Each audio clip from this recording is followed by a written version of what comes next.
transport them via plant to the Circle of the Gilded Acorn outside of the settlement of Ralston, where they'll be under the protection of the Archdruid and the King.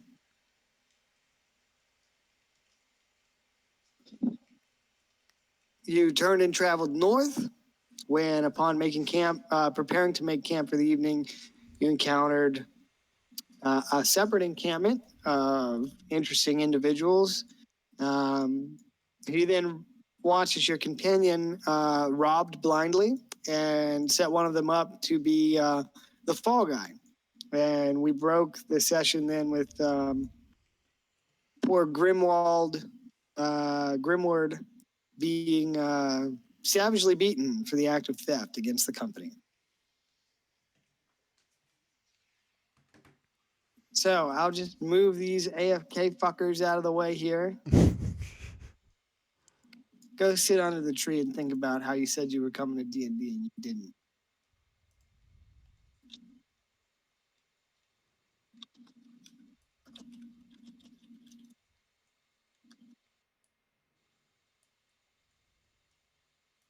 I just put in the group chat, Dean didn't show up.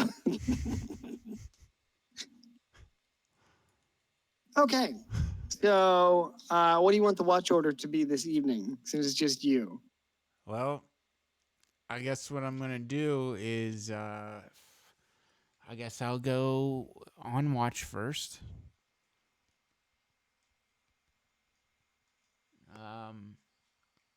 And then I'll go ahead after the 4 hours is up. Well, before that, I'll go ahead and precast Mage Armor.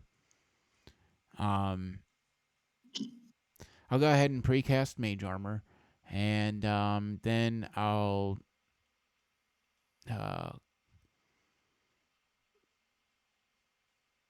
let's see here. I'll do the watch first. And then I'll go ahead and then after the watch is over, I'll go ahead and precast Mage Armor, and that'll do that. And then while I'm resting or whatever, I'll go ahead and prepare a couple of spells. And yeah, I think that sounds pretty good. Okay.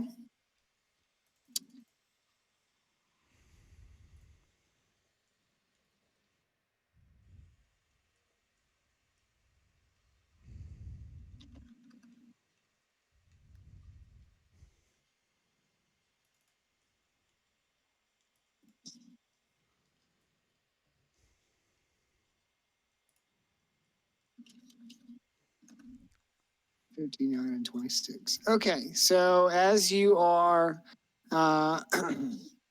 two things happen while you're on watch. The first at the start of your watch, and then as you prepare to take your rest for the evening. The first thing that happens is in the distance, you can hear a pack of wolves howling at the moon nearby. It seems that they're close to your camp.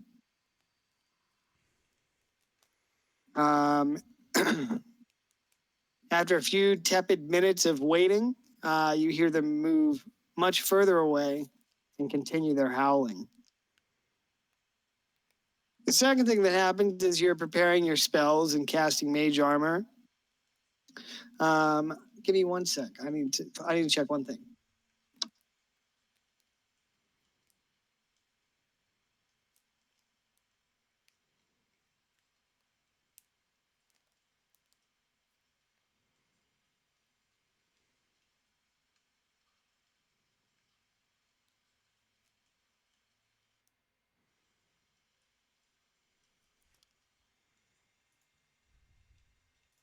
At bed after preparing your spells and casting Mage Armor. You hear a distant sound above you. Almost sounds like the beating of air. The beating of air. Okay. I'm gonna have my familiar go up and investigate that a little bit. I'm gonna have him start flying up and seeing if he can't figure out what's going on. Okay. I'm gonna have him make a perception check too. Please do.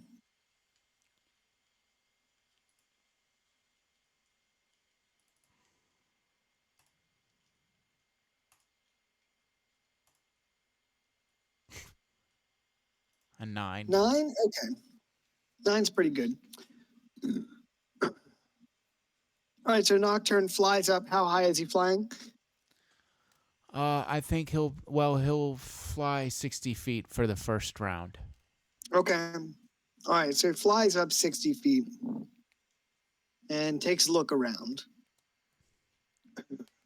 After a few moments, with Nocturne's keen hearing and eyesight, he's able to spot the source of the sound.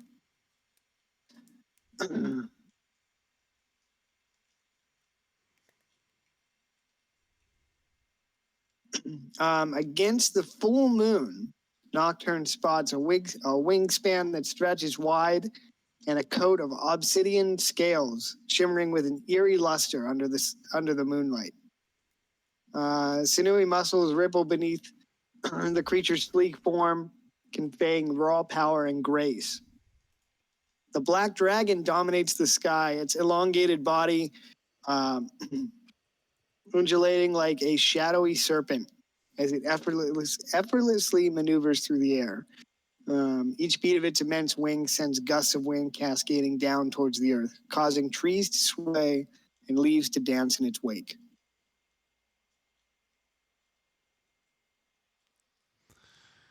All right. And he's a big boy. Let's see if I can't kill him. Let's see if I can't not kill him. I'm going to see if I can't have him kill the Emperor's henchman.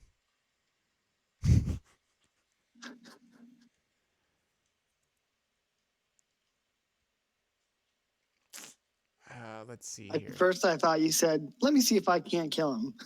Like, no. Oh God! Holy shit! I mean, if that's what you want to do, like.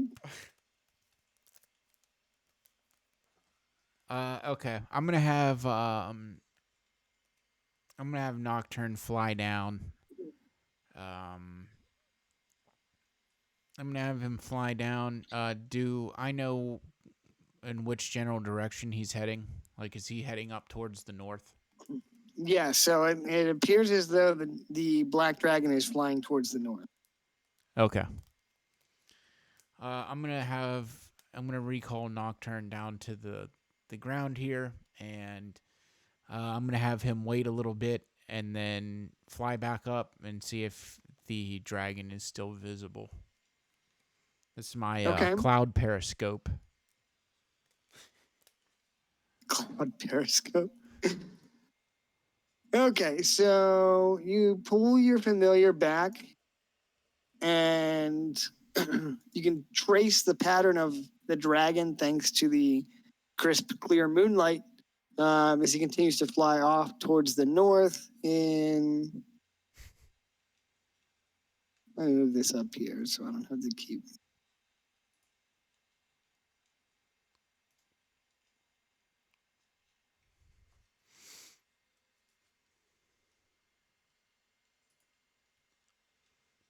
All right, so you are down here. If I stop lagging. So you're here.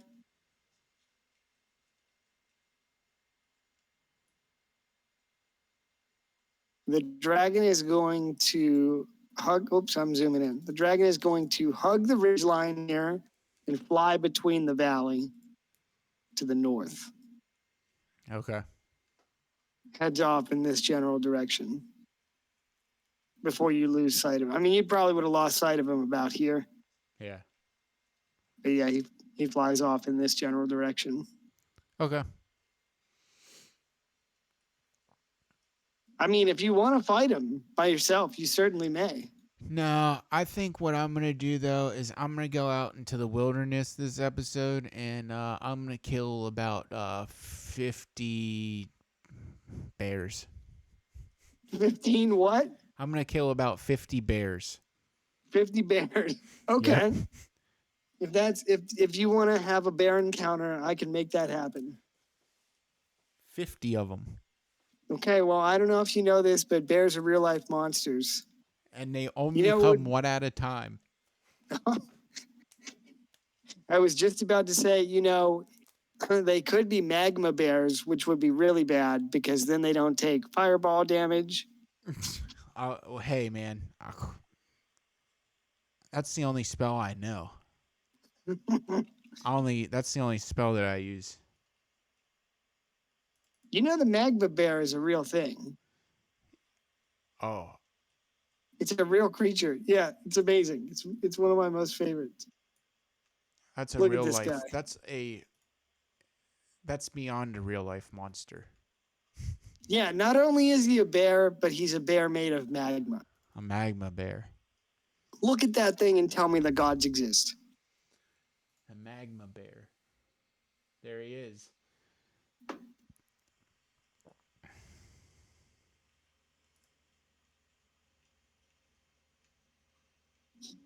Bruh.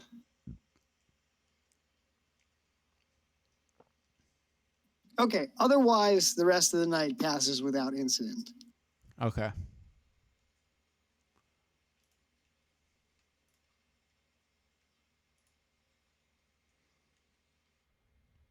All right, so in the morning, you can break camp. Whoops.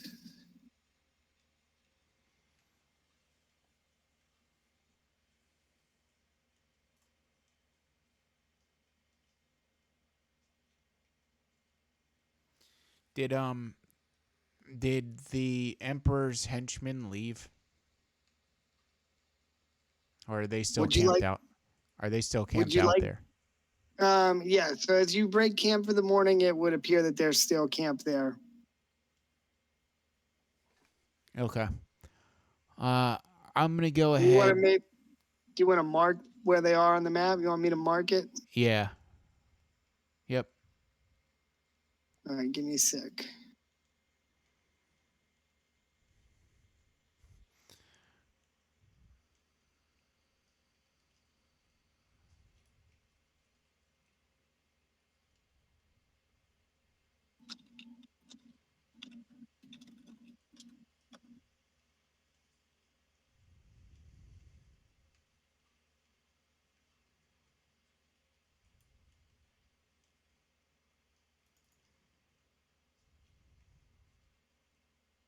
Got it.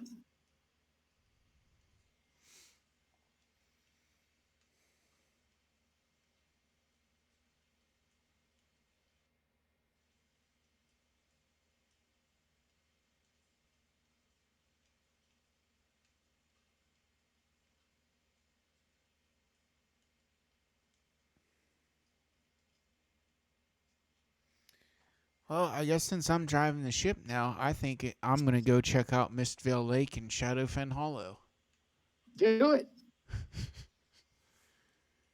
Uh, Remember, you can move 5 squares regularly or 8 squares while mounted. I know which one you're going to be. yep. Well, let's see here. I guess I get to do whatever I want. I don't have to go to Clan Broken Iron. I Nope, don't have to go to the dragon. you can take this adventure anywhere you fucking want because nobody else showed up. They didn't tonight. All right. Well, if that's the case, maybe I want to go to Mistvale Lake and look for a magic sword. That sounds like a great idea. All right. You want to go to Mistvale Lake and run into 50 bears. Okay. And fight all of them. And get level 10. Everybody. All right. If that's the case, I'm going to go ahead then and I'm going to go ahead and cast Spectral Steed. And I'm going to go ahead and ride off towards Mistvale Lake and Shadowfen Hollow. All right. I got to make sure I have that map.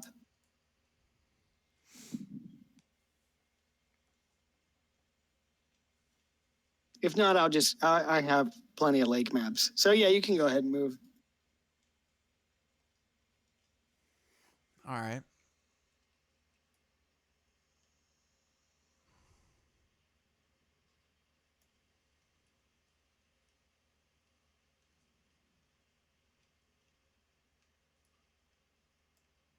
You can keep moving. Yeah, I'll tell you if you need to stop.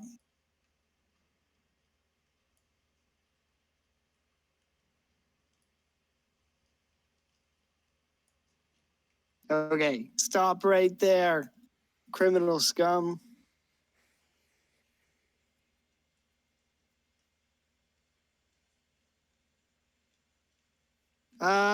Roll D100, please. Okay. Do it. Do it. Let me know what you get.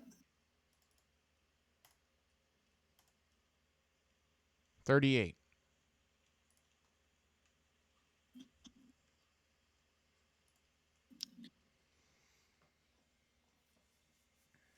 All right, give me 1 second. I gotta look this up. Oh, I don't think this creature has ever showed up in D&D before.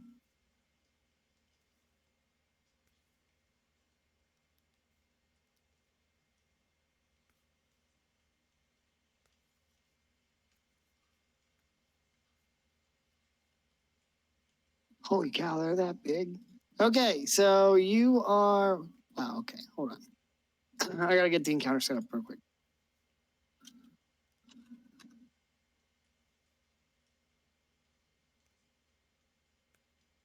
Oh, nice, nice. That's awesome.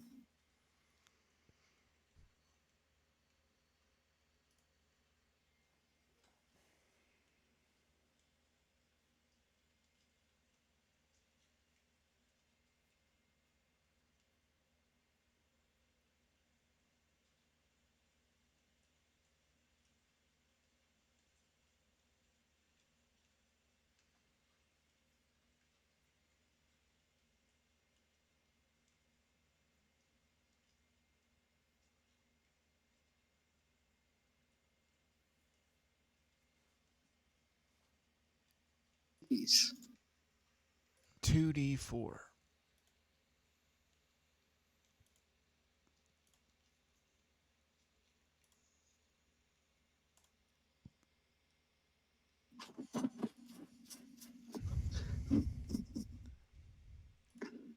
Okay.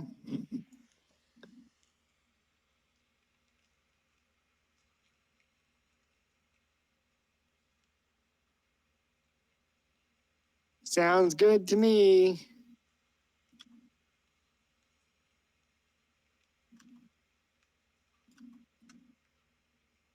That's a lot. I don't know.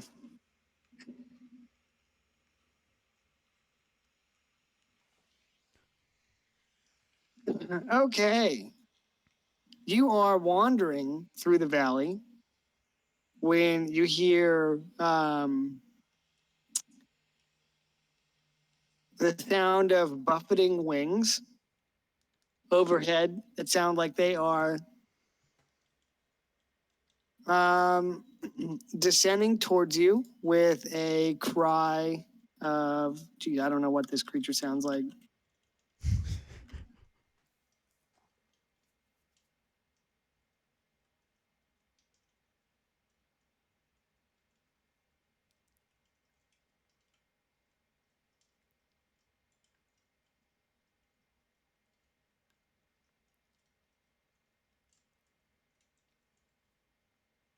Okay, so you spy in the distance 6 feathered creatures that look similar to a giant eagle, but their feathers are dark green. The Philadelphias. uh, Those are the the creature's head Philadelphia is covered. variants. They're Yeah, it covered is. in I don't know. Trash. Yeah, you're Yeah, right. it's like all I'm picturing is like some bastardized version of Oscar the Grouch with Da Vinci's flying machine.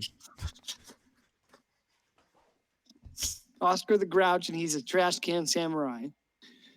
The creature's head is covered in blue, black, and purple hair, and is roughly the size and shape of a deer's. On top of the head, on top of the creature's heads, you spy an extremely sharp set of strong antlers that are jet black.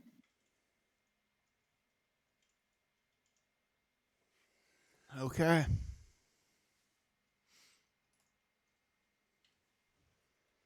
And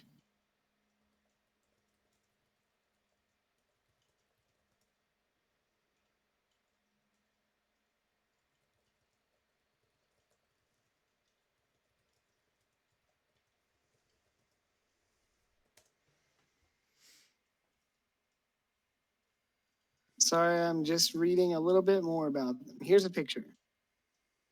They ugly.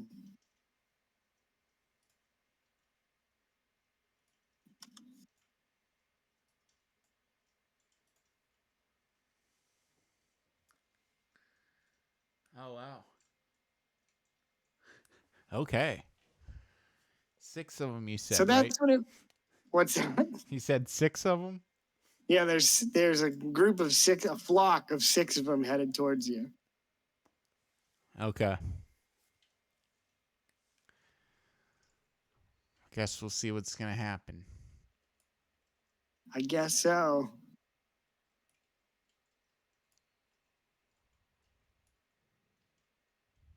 Okay. So these creatures are flying towards you in somewhat of a V formation, and it appears that they may have spotted you. What would you like to do? You're gonna fight them? I guess for a little while. I'll see how things You're gonna go. test your might. You're gonna have to Yeah. update your HP on here. Sorry, this is your old token. That's all right. It hasn't changed.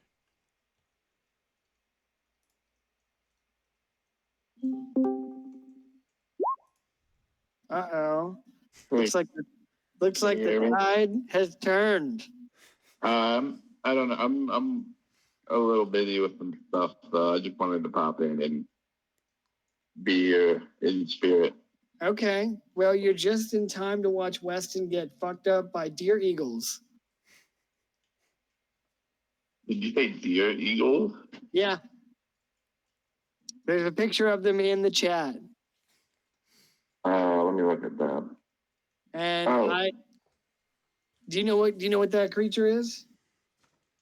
It's not a griffin, but is it a griffin? No, it's a peridun.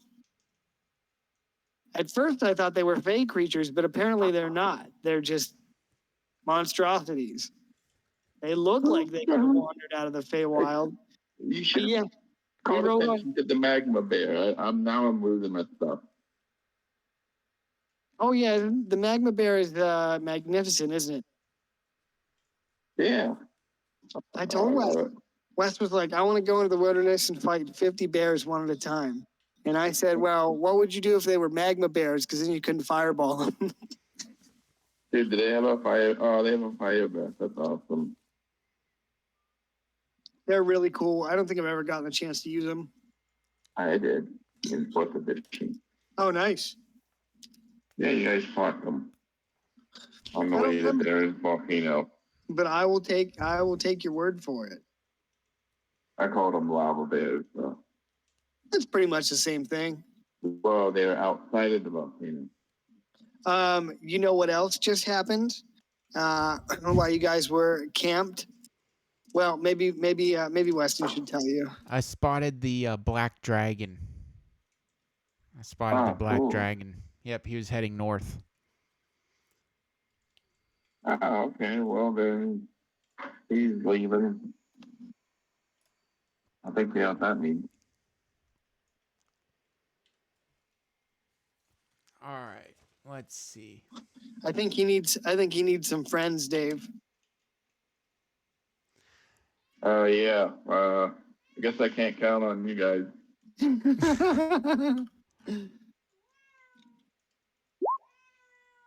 I just found out that if a cat sleeps by your head, they think you're their parent. And you can protect them. But if a cat sleeps by your feet, they think they're protecting you because you're weaker than them. That's sweet in its own way. And they sleep by your feet so they can watch your weak ass sleep. What does it mean if they sleep on your chest? They're trying to kill you. I know. My orange cat used to sleep on my chest all the time, and I'd wake up, and he would just be looking at me with murderous intent. He would. He'd look at me like, I fucking hate you, bro.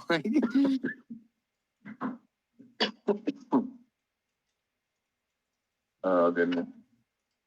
Well, I just wanted to pop in. We're actually about to eat. I'm working on some scheduled stuff. And, No worries, yeah, dude. yeah, I've been kind of busy today. Built a box in the backyard for like a raised bed thing. I was more uh, wondering about Kyle because Kyle specifically said he couldn't play tomorrow. And so we moved to Tuesday and Kyle's not here. So well, yeah, well, tomorrow might be better for me, but I don't know.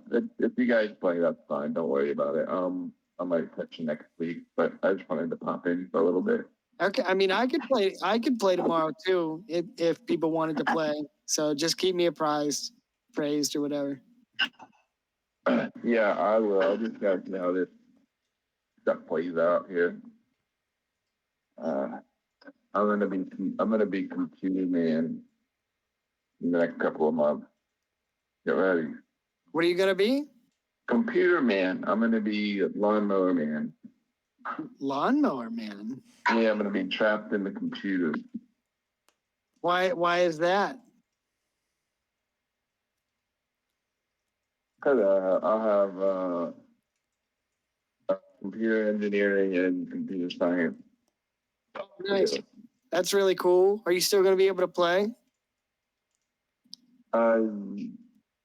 Yeah, I'm doing a light load, but I got so much going on. So That's good because you specifically requested Keep on the Borderlands.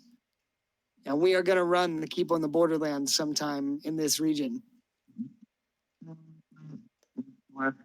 And you are not going to have a good time. No, I'm just kidding. I mean, who knows? I'm already having a bad time. Do you know anything about the Caves of Chaos? A very little, but not a lot.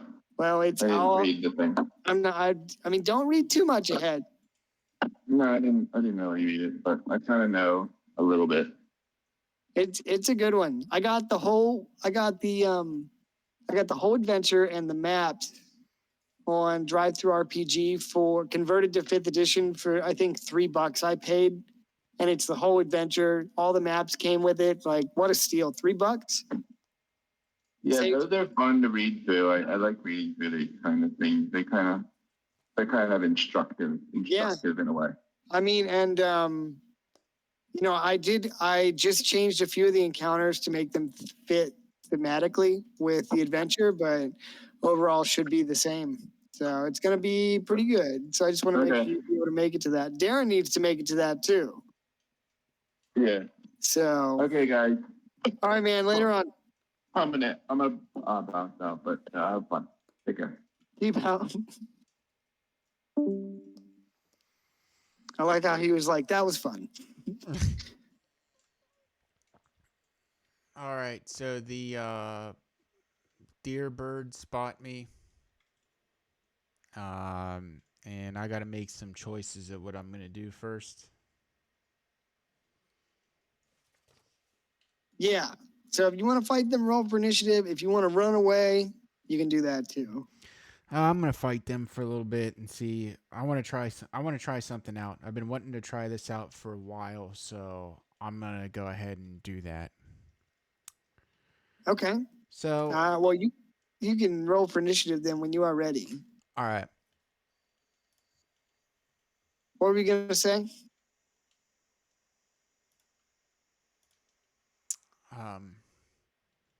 There's something there's kind of a build option that I've been kind of wanting to screw around with for a while, so this is a perfect opportunity to do that. Nice.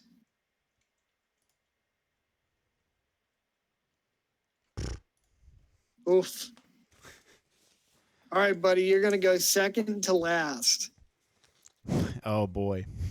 So it's 4, 1, 2, 3, 4, 5 of the Peridans, and then you, and then the last one. Okay. Let me get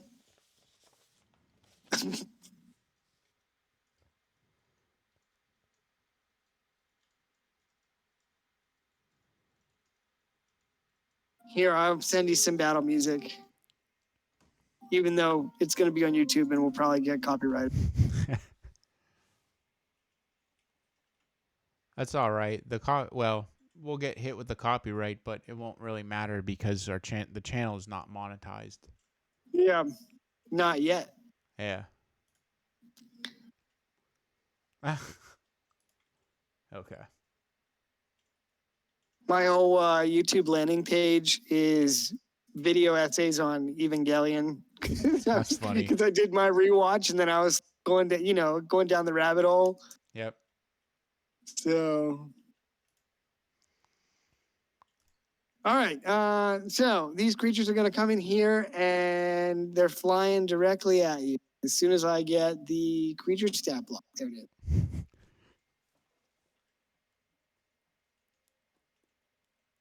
Oh, man. All right, so the lead one here spies you first and dives close to the ground, and he's going to fly up here. His whole movement speed, 60 feet. And, well, let me go back. So he comes to within 30 feet of you and then starts diving towards you, and he makes a dive attack. And he's going to try and gore you and then swipe you with his talon. So he's going to beak you and then swipe you. So here's the beak. Beakered. 22. And here's the talons. 10. Well, I think I'm going to use my reaction to cast shield. Okay. All right, so he comes in for the dive attack, and you cast shield, and the force field of magical energy protects you from harm as the creature's beak strikes the magical shield and bounces off harmlessly. Okay. Well, I guess he wouldn't gore you with. I guess he would be goring you with his antlers, since he's got a deer head. Okay. So that is his turn, and then the others, I think they're a little too far away.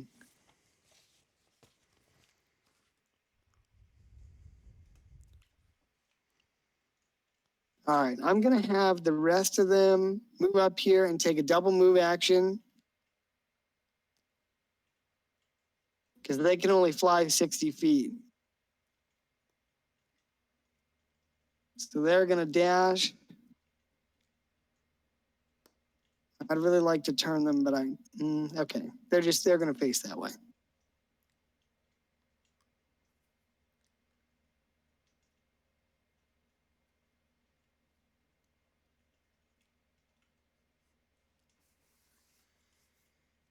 Okay, so the other 4 follow the leader, so to speak, and dash as their wings buffet close to the ground, and they fly closer to your position.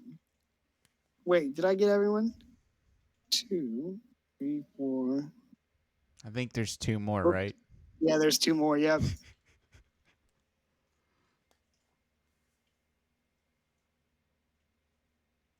All right, so the last one will come over here, and you are surrounded. Kind of. Okay, now it's your turn. All right, I'm going to go ahead and cast haste on myself.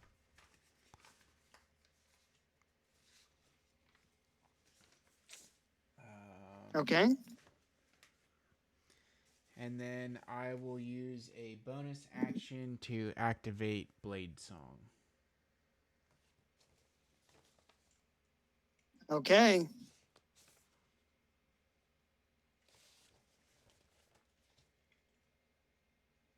Are you doing anything else? No, that is it for my turn.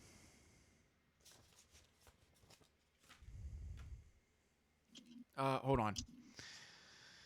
Maybe not. I'm gonna go ahead. Okay, so I use that, and yeah, I'm gonna go ahead and move, so I'm not surrounded.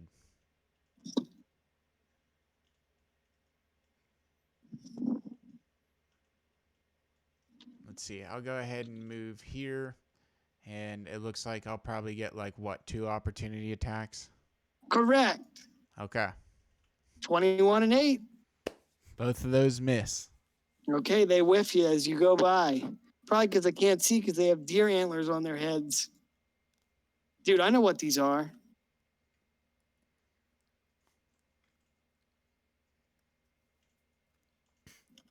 These are Murgles. Yeah, I was going to say the flying Murs.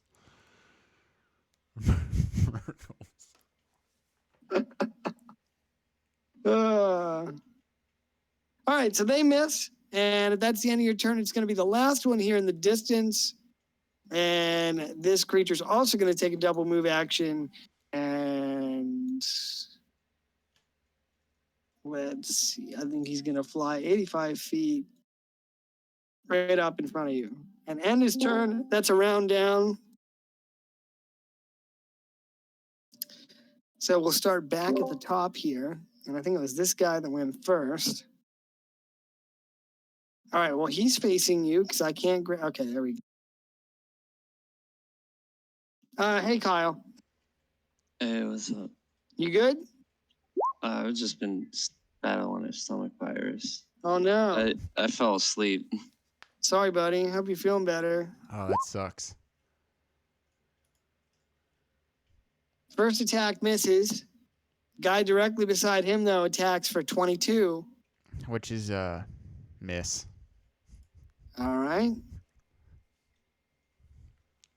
So I'm just going to have these guys continue to crowd around you here. Grady, so you'll need to update your HP and roll your initiative then. The fuck are those things? Those are, I put them in the Discord chat. You'll see.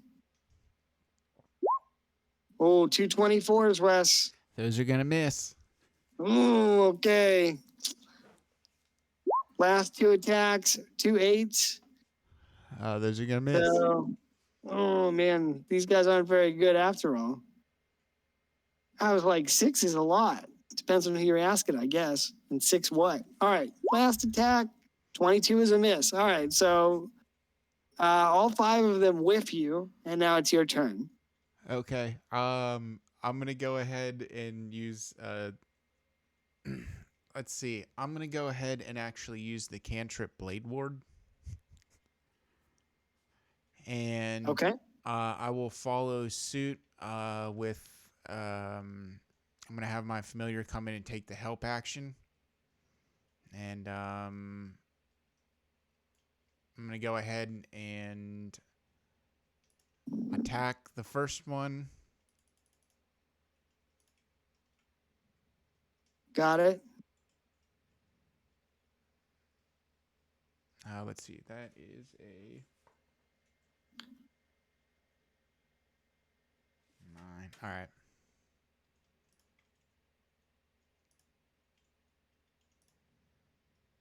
Uh, 25. 25 is a hit. Okay. 2d6 plus 5. Okay.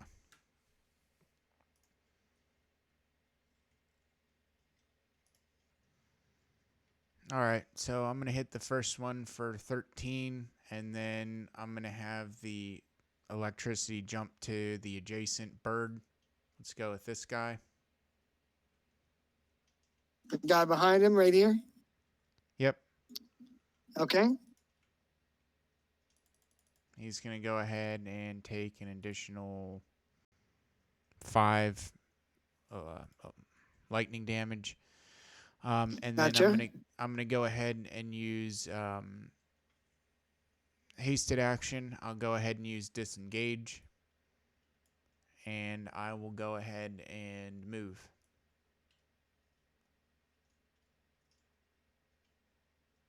Now let's see. 5.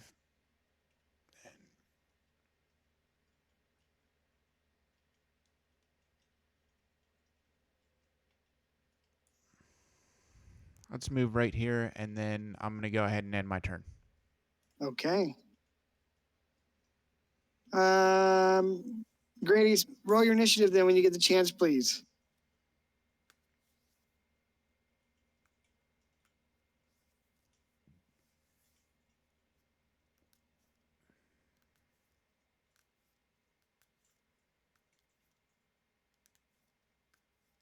Maybe he is in the restroom.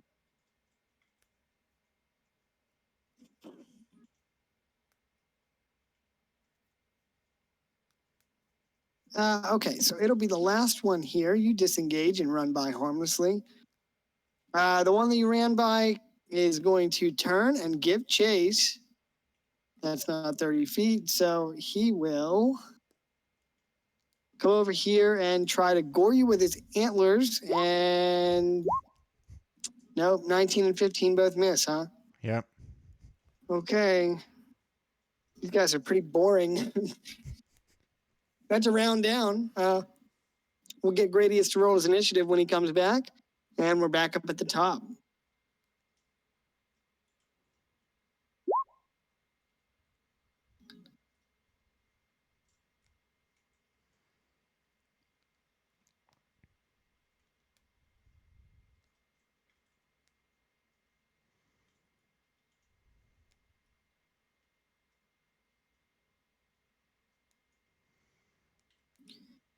All right, so the guy that took the damage is going to go first. He's going to turn. And how far away are you? All right, he's going to fly 30 feet and then try and dive bomb you. So he comes up with the same 2 attacks, Gore and Talon. Oh, there's a crit, 25. I think I'm gonna use my reaction and cast Silvery Barbs. Okay. Oh, critical fail. So there's a miss. And then I'm Damn. gonna go ahead and give myself advantage. Okay, well, how nice for you.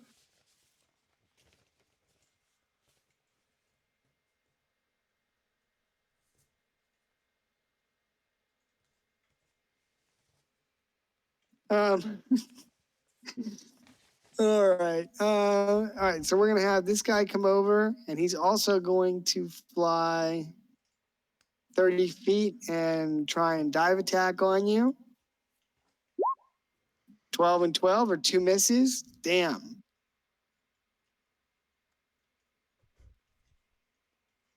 I should have thrown in like a couple bugbears or something. Don't ask why, just because. All right. So this guy's going to come over here, fly past you, and also dive down to attack. 13 and 9. What a fucking bummer.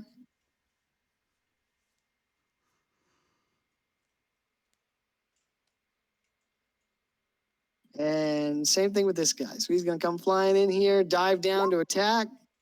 And what a wave of misses. It's your turn, Savik. Okay. 1 second. What's going on here?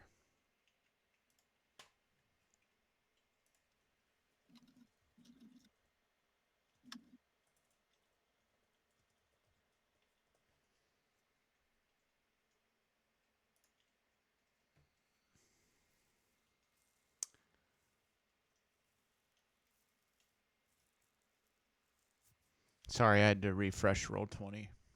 You're good. Okay, that's what I thought that did. I'm gonna go ahead and I'm gonna have my. Let's see. I don't really feel like continuing. I already have advantage on the attack, so I'll go ahead and what I will do is I'll go ahead and cast the Blade Ward cantrip, and then I will go ahead and attack the same. I'll go ahead and attack the same Murgle as I did from the previous round.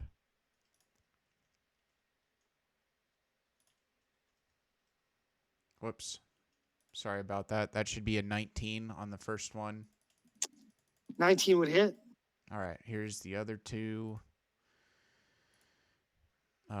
Okay, so 26, 2d6 plus Those are 2 5. hits.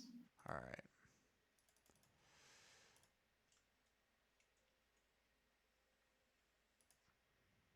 I'll slash at Mr. Murgle for 12, and then watch as the lightning from the arc blade jumps to the a different Murgle. Wow. Okay, so just 1 damage. Okay. The +1 doesn't really is a mistake. And then I'll go ahead and take the disengage action, and I will go ahead and move.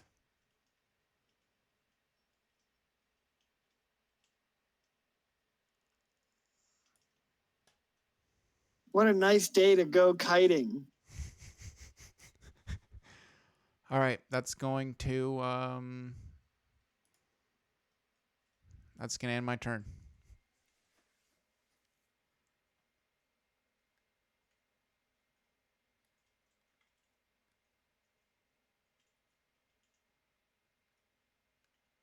Okay, after you, it'll be this last guy here, and he's going to turn and fly after you in pursuit. If I can get him to turn. Here we go. You're fucked now, he says. Just kidding, he doesn't say that. All right, so he's going to move 30 feet and then dive down, swoop down to attack.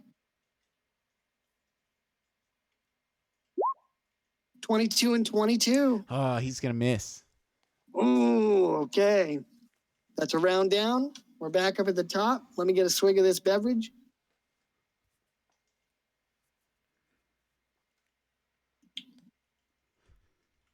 I ought to be drinking Jägermeister with these deer-headed wing fucks.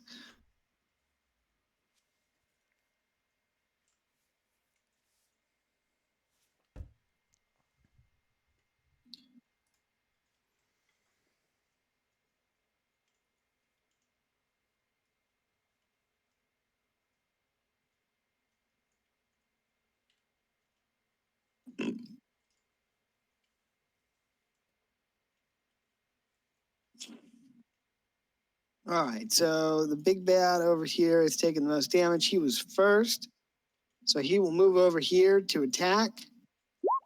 There's a crit, 25. I'm going to have to use my reaction to use silvery barbs. Okay, 21. That's a miss.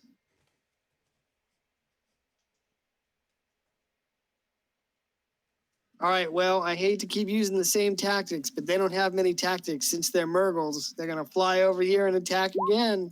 There's a crit.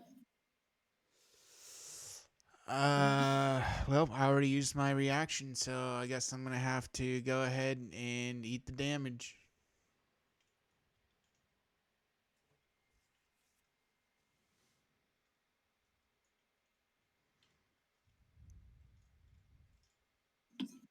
All right, well, if he's going to hit you, he's going to gore you with a critical hit for 17.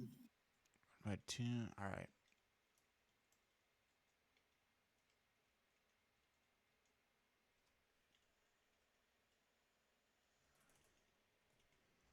All right, so 1 hit and 4 rounds of combat before these guys hit you.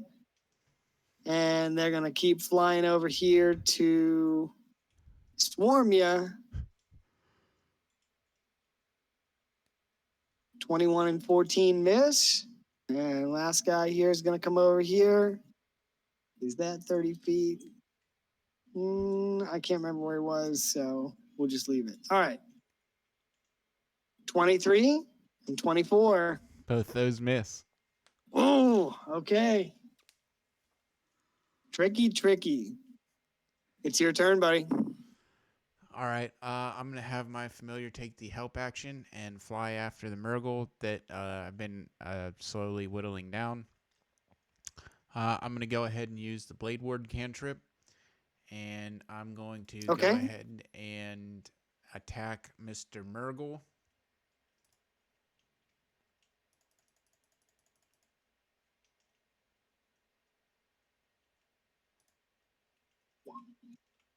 Oh. Okay, there's a critical hit, so I'll just roll that right now. So 2d6 plus. I will say before you roll the critical hit on this guy, He's pretty badly wounded, so I don't know if you wanted to stack that on another one of these Murgles. Yep, I'll go ahead and attack the one next to him. Okay. So that would be... Just wanted you to be able to do maximum DPS. 17.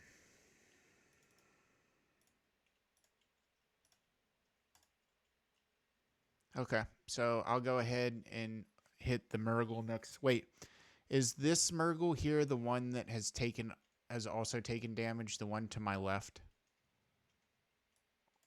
This one here on the right has taken some damage. Okay. And the other, this one behind you is the one that took the 1 damage. Okay, I'll go ahead and then just dump it on this guy that's also taken some damage. Okay. Here's the crit for 22. Nice. And then here's the jump. Now, does the jump also do critical damage? Yeah, it should. Okay. Under our crit rules, yeah, if it's damage that applies on the critical, it should do critical hit damage. Okay. Then the other one is taking 10. You want to put this on the first guy? Yep. All right. That's going to lay him low. So this energy arcs from the arc blade, excuse me. How do you want to kill him? I'm just going to watch as the electricity jumps and fries him into chicken wings. I'm just going to watch this giant Murgle get electrocuted. I want to watch his tail feathers catch on fire as he plummets to the ground. Okay. Well, he lets out a pain cry of and then falls to the ground in a smoldering husk of flesh and feathers. And then instead of taking the disengage action with my hasted action, I'm going to go ahead and take the dodge action. Okay. So that's going to end my turn.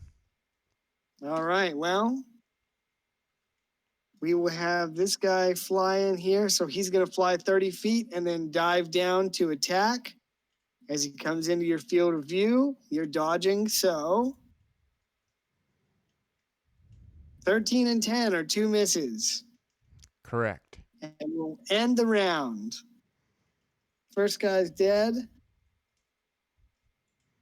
So we'll be over here with this guy to start, and he will 11 and 16. Those miss, and we're gonna go in a counterclockwise circle from this guy. Okay. 11 and 14 miss. 13 and 6 miss. 15 and 14 miss. It's your turn. All right. I'm going to go ahead and have my familiar take the help action and fly in through, I guess, this Murgle here. So Yeah. I'm gonna have him fly over here. And I'm going to go ahead and attack him. Let's see. There we go.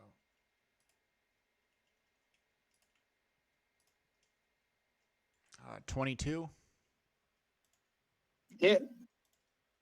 All right. I'm going to go ahead and swing at this guy for 13 damage. And then I'm going to go ahead and have that jump. I'm going to go ahead and have the arc blade jump to the adjacent target for another d6 of lightning damage. Nice. So this guy down here is going to take 1. And I am going to go ahead and then use my hasted action to take the dodge action. Okay. You just like seeing me roll lots of dice.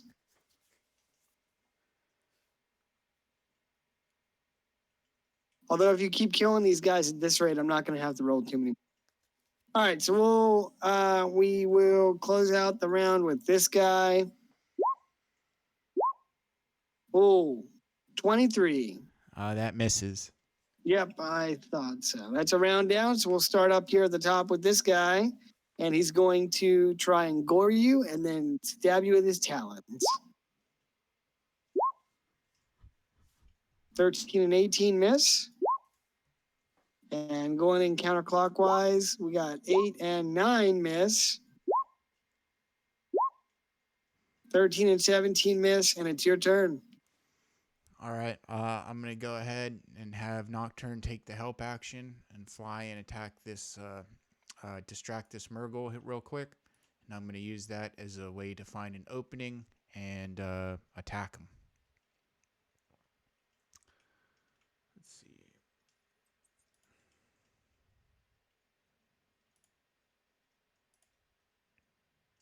27. 27 hits. Okay. Gonna go ahead and slash this dude for 11. With the arc blade, I'm gonna have the arc blade jump to the adjacent bird for 3. And then after my attack, I'm going to cast the Blade Ward cantrip and then use the dodge action with haste. Okay. In turn. All right. Well, then we'll round out the round here with the Murgle that you attacked, and he will roll 2 6s and miss you completely. So it's a round down, and we're going to go here, up top here. They're just trying to initiate you into their gang. Like, why don't you want to join their gang? 20. No, they should be trying to join my gang. I'm trying to initiate them into my gang. Yeah.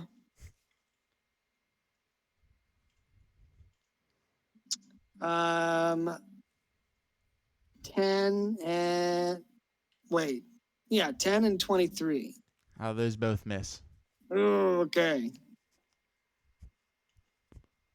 20 and 13 both miss. It's your turn, Savik.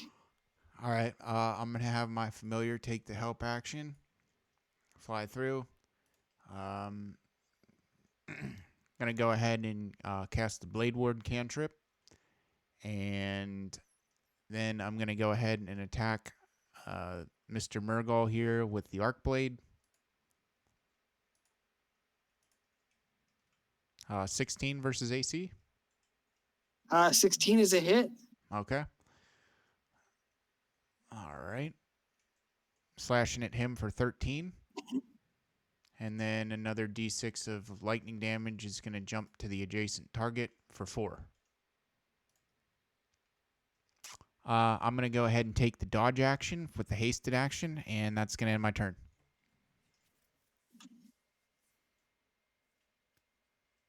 Okay. Let's see. It'll be the last Murgle. 10 and 6 both miss, so that's a round down, and we'll start back up here at the top. So what I'm going to have this Murgle do is he's going to fly up 30 feet and then dive down to attack you.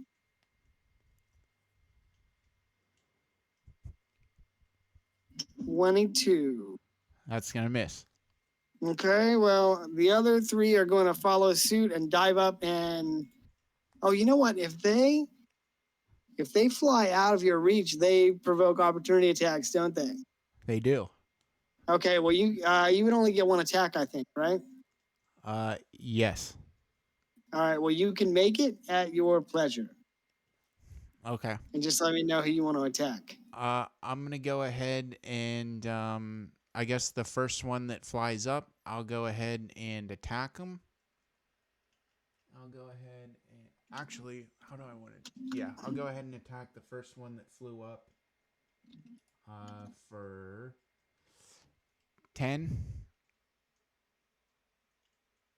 Damn, 10's good. All right. No. 10 to hit. Oh, 10 and 10 to hit. Sorry, Yeah. That's a miss. Okay. I That... thought you just smacked him for 10 damage. I was like, damn, that's pretty good. No. All right. Then... Your turn. All right. I'm going to go ahead then and have my familiar take the help action. Fly back here to Mr. Murgle. I'm going to go ahead and then use the Blade Ward cantrip, and then I'm going to go ahead and attack him with the arc blade again. Let's see here. There we go. 25. 25 hits. Okay. You're attacking the one in front of you? Right here? Yep. Gotcha. Swinging at him for 15. And Arcblade's going to jump to the adjacent target for 6. Okay. You put him down. And then I'm going to go ahead and use my hasted action to take the dodge action. Okay. I see I should have put 12 Murgles on the screen. I'm just kidding. All right. Well, you killed the one that you killed was the one that went after you. So that's a round down, and we're up at the top. And same sort of deal.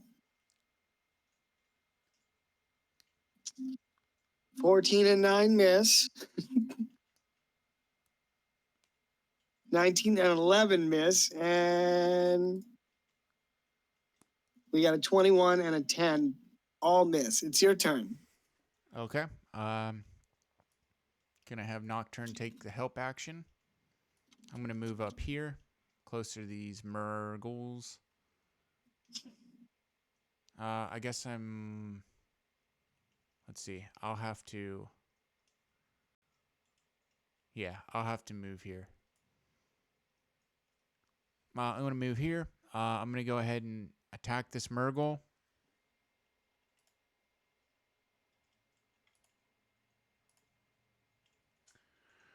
Gonna go ahead and attack him with the Arcblade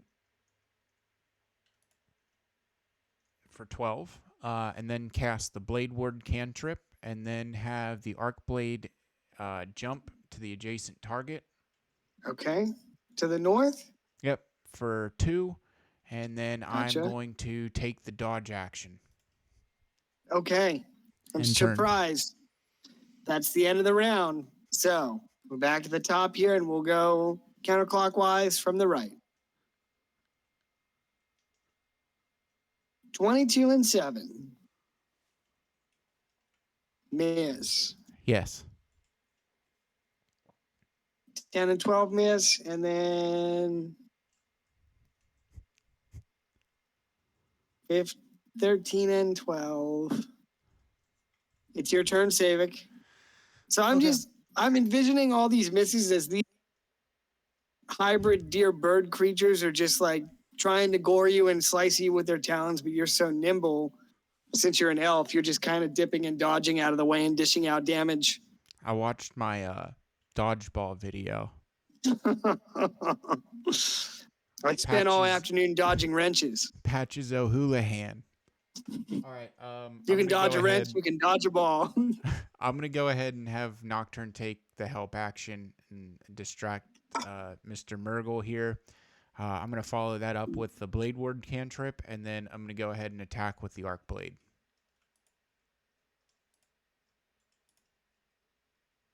For 28 and 19, so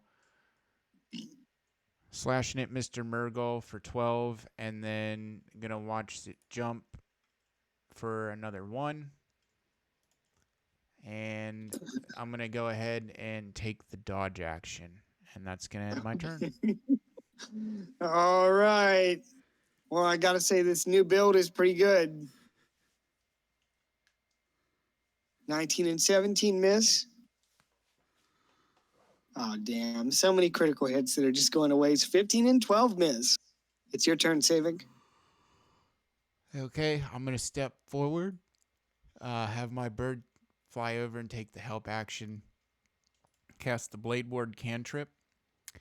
And then I'm going to go ahead and attack Mr. Murgle with the Arcblade.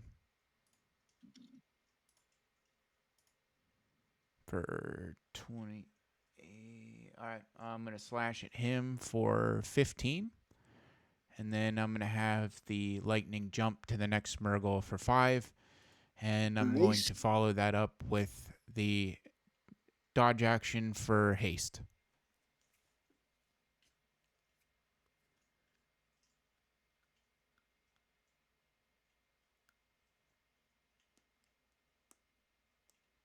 Gotcha.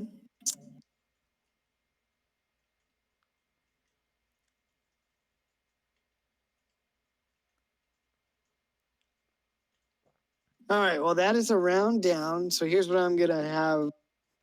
We're gonna have this guy go, and he will try and gore you. There's another crit that's going to waste.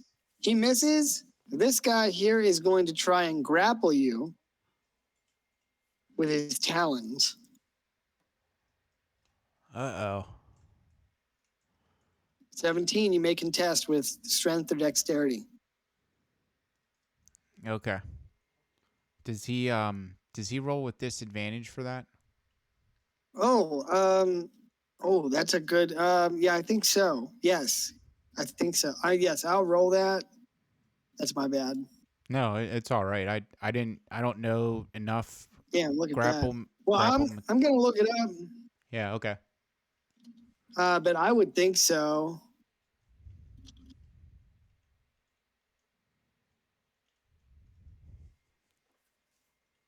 Oh, okay. So this says when you take the dodge action, your focus is entirely on avoiding attack until the start of your next turn. Any attack roll made against you has disadvantage. If you can see the attacker, you make dexterity saving throws with advantage. Grappling states that using a free hand, you try and squeeze the target by making a grapple check. Strength athletics check, contested by strength or dexterity, athletics or acrobatics. If you succeed, the target receives the grapple condition. Let me see. Dodge also states that you lose this benefit if you are incapacitated, and as explained in Appendix A of the DMG, that's if your speed drops to 0. The grapple condition means that your speed also becomes 0. Okay, so I don't know. That didn't answer my question. It just said that it drops your speed.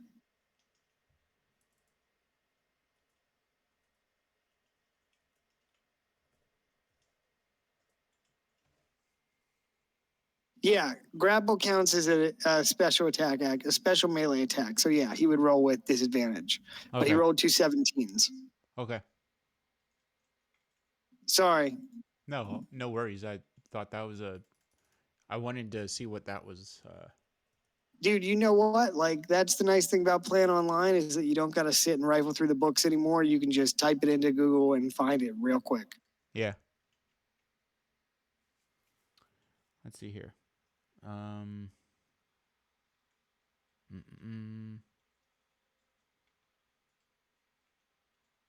Okay. Let's see here. Make a athletics or acrobatics check. Okay. Let's see. Acrobatics. All right.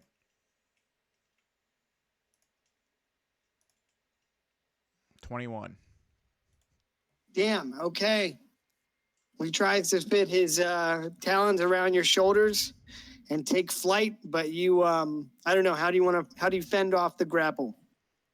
I'm gonna say, like, as he tries to, I guess, take his talons and, grab me or whatever, I'm just gonna roll underneath his grapple attempt as he's hovering above me. Gotcha. All right, so you dip under his talons and avoid being grabbed by the beast. Yep. And let's see.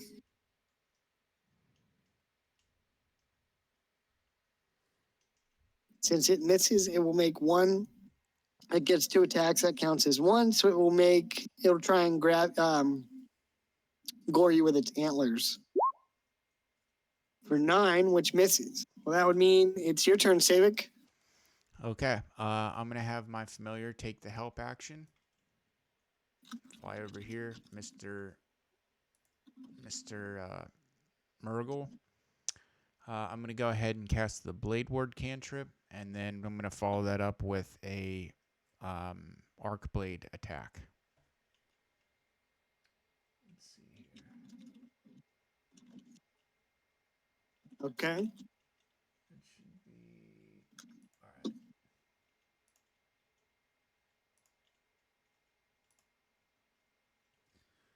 All right. That I'm gonna go ahead and 23 and 26 hit. All right. Swinging for 13, and then going to watch the arc blade jump to the adjacent target for 2. All Yep. right. And then I'm going to go ahead and take the dodge action with haste and turn. Okay, roger that. Well, it's a round down, so we're back up at the top, and you know what that means. All right, so this guy here to your right is going to try and gore you for 14, and then he will also try and grab you with his 10. Oh, man. 5.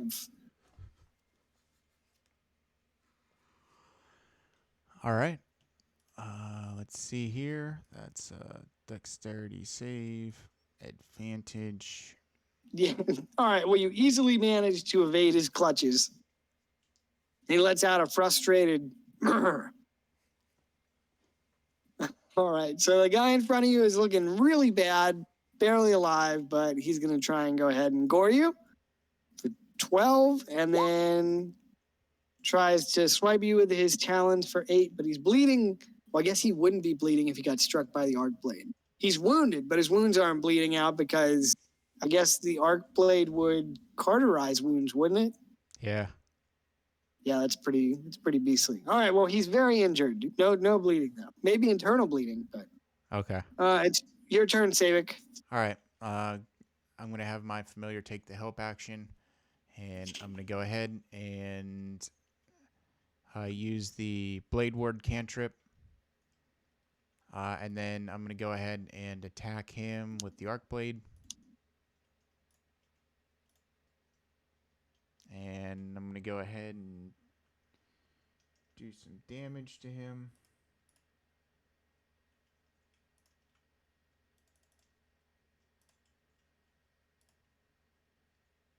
For 8. And then I'll go ahead and have the Arc Blade jump to the adjacent target for 2.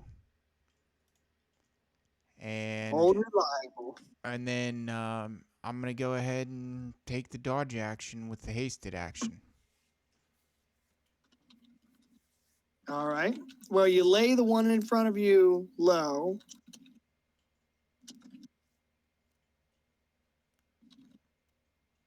And that'll be a round down. So we're up at the top here with the last Murgle.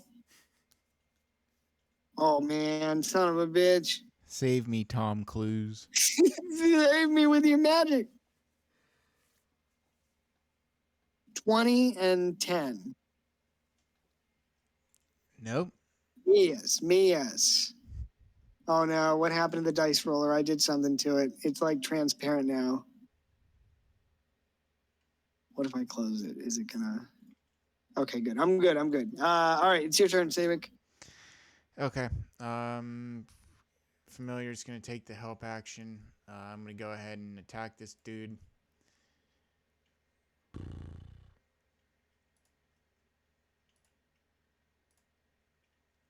All right. 2d6 plus 5. Attacking him with the Arc Blade for 12. Not going to... There's nothing left as far as adjacent targets. And then I'm going to go ahead and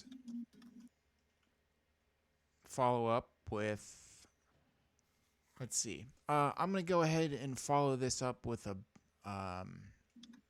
booming blade attack for my cantrip. So let's see here. Oh, critical hit. So I'm going to go ahead and strike him with the Arc Blade for this.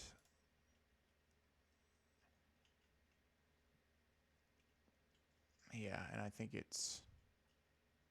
Yep.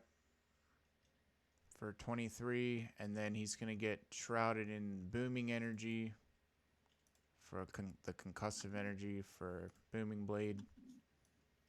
And that's also going to be a critical hit.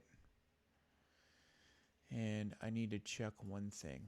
1 second. Take your time. It's not like we're waiting for anybody else in the lineup. Well, I'm here now. I know you're here now, but the whole encounter's over. Well, shit. It was looking a little grim until Wes was like, "Oh, I got this this encounter build that I've been thinking about, and it's pretty much haste and then dodge and then attacking when it's opportune, and then haste and then dodge." For 14 for Booming Blade. And All right. Well, with your critical hit, you will lay him low. So how would you like to do it? I'm gonna watch the thunder or the lightning from the arc blade start shocking him, and then the concussive energy from the booming blade just let's go ahead and have it shatter his horns and have him plummet down to the ground. Okay. Well, he lets out this painful cry and plummets to the earth and lies still. Hold on. I want to check something about his horns I read earlier.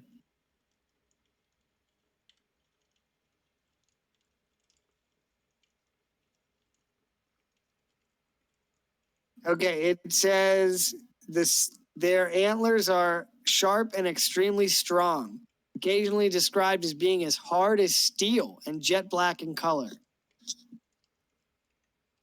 So I don't know if you want to try and harvest those or not, but they might be worth something. Yeah, absolutely. And you're going to get 700 EXP, and that's just for you. Okay. I feel like I should get some XP after what I just had to do to the toilet. Okay, Kyle, you can have...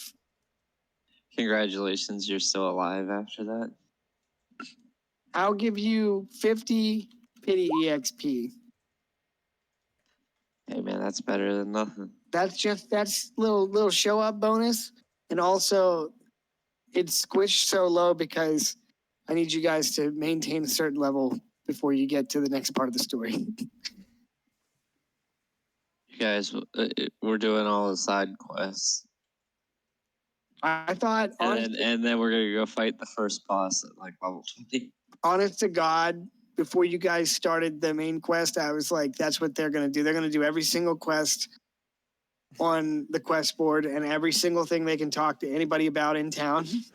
Got a bunch of completionists. I mean, I guess that just shows you how cool Kingsgarden is that you just don't really want to leave. You know, it's really awesome. If you want to do let me get the harvesting guide up. I'm gonna BRB bio, and I need to grab another. Be right back. All right, I'm gonna grab a drink too. Sounds good.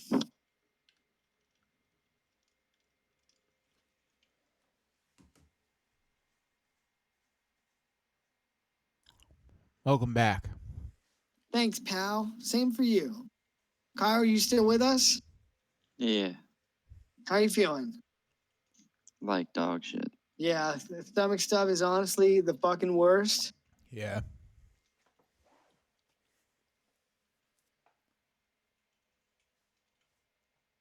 Hey, if you make it to the lake tonight, Savic, I might have to upload the map because I don't see it in here. I got it on my computer. I just gotta. It's cool. I'm gonna plan on turning around and then heading north. Okay. I mean, I encourage you to visit Mistvale Lake for sure. But yeah. Okay. Okay. So if you want, let me make sure what the check is. I think it's a nature check.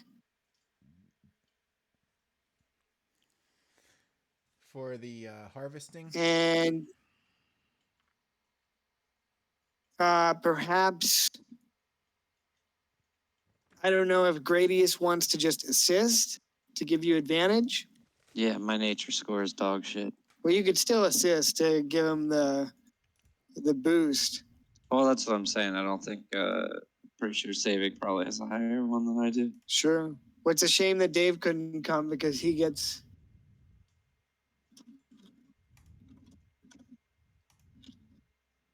A 10.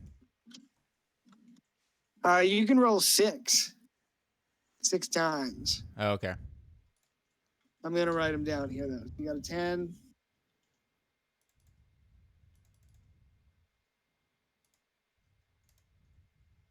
$16. Well, there's a 20. Oh, okay. And then I got 1, 2, 3. Okay. So that's 3 rolls, yeah. So 4, 15, 5, 21, 6. and 19. All right, cool. Let's see. Let me look here.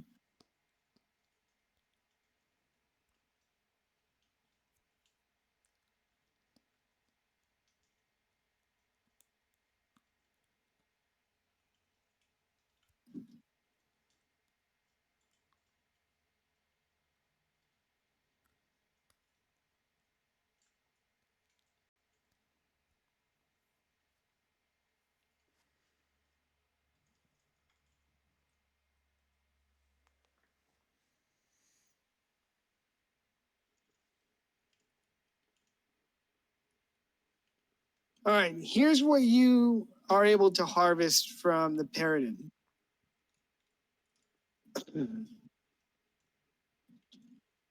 I'm just gonna copy it and link it in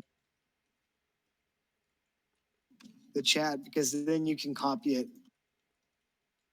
You get 3 vials of blood.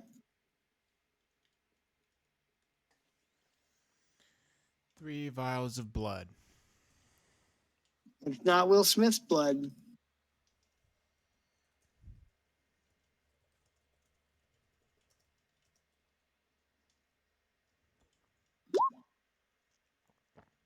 Two large pouches of feathers.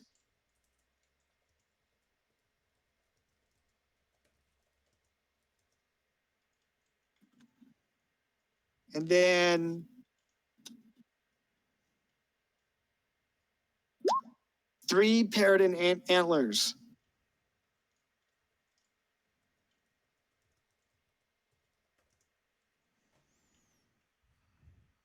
They are as strong as steel and can be used by craftsmen and weaponsmiths to create various items. They're also a prized trophy for hunters. Pretty good haul, honestly. If you want the value of those items, I have them as well. Sure. So the vials are worth 1 gold piece each. The feathers are worth 20 gold pieces for every 4 pounds. And the Paradin antlers are worth 25 each. So they likely have a stronger value in crafting materials or sold to a weaponsmith. Okay. Due to the strong nature of the antlers, they're probably difficult to use for alchemical purposes, although I'm sure it could be done. Okay. But if you're trying to like make antler powder or something, it would be tough. Might have to add some magic.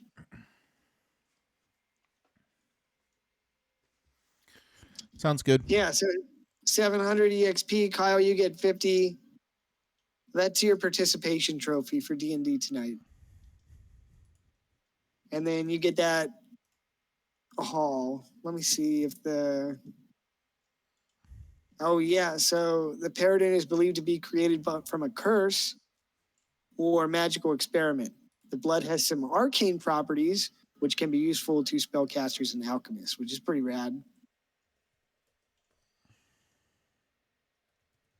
I honestly thought that these creatures were from the Fae. Whenever they showed up on the random encounter table, I was like, they gotta be Feywild creatures, but they're not. They look like they would blend right in there.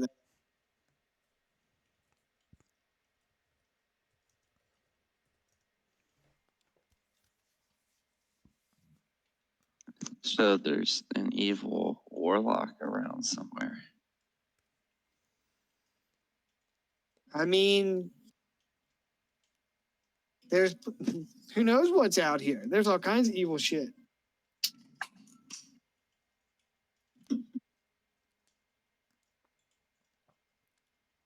Hey, good news, guys. I bought the winning Mega Million ticket. Sweet. Yeah, so I'm going to win the Mega tonight, no big deal. And then I'm going to win the Powerball tomorrow. Again, no big deal. And then I'll come pick you guys up and we'll go to Thailand and party and live like fucking kings. Shit, we could probably do that now with how cheap everything is in Thailand. Oh, yeah. Wes and I were actually just talking about that last Friday. You could stay in like a 5-star resort for like $39. Yeah, I feel like when I was in Florida last, we were talking about that. My friend Rylan went to Thailand when he was an international recruiter, and he stayed at a 5-star hotel for $35 US. He said he ate his fill for less than $5 a day at nice restaurants. Yeah. Imagine you go there with a couple grand. You're there for like a week or two. Yeah, you just gotta be careful of what girls you take home, Craig. I know, because they do all the surgery over there, and it can be very convincing from what I've heard. Just remember, Craig, if she has an apple, she has a banana. I've never heard that before, but thank you. I'll keep that in mind. Because I bet you can get a lot of cocaine if you have millions of dollars.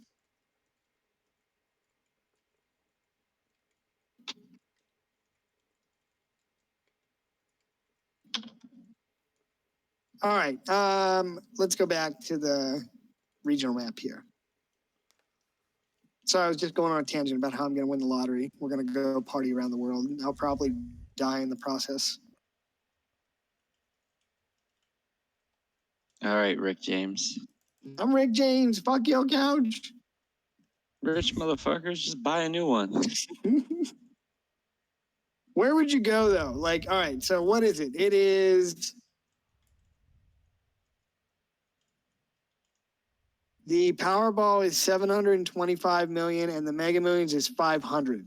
So if let's say you just won one of them, where would you go? You could go anywhere in the world, pretty much do whatever you wanted. First place you could. I just moved to New Zealand and lived there. Yeah, I feel like New Zealand is probably the safest place.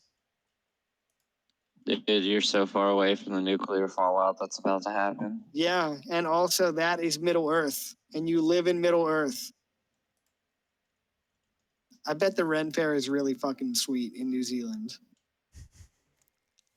Where would you go, Wes? If I could go anywhere, Yeah, you just won between 500 and 750 million dollars. Now you'd probably get like 400 of them, but still. I'd go home.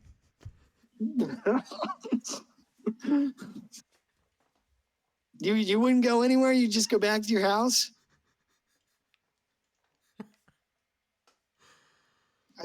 I think you guys would probably have to start locking the doors at that point. All I know is Rolls would start showing up and say, "Unlimited milk." Stop, guys.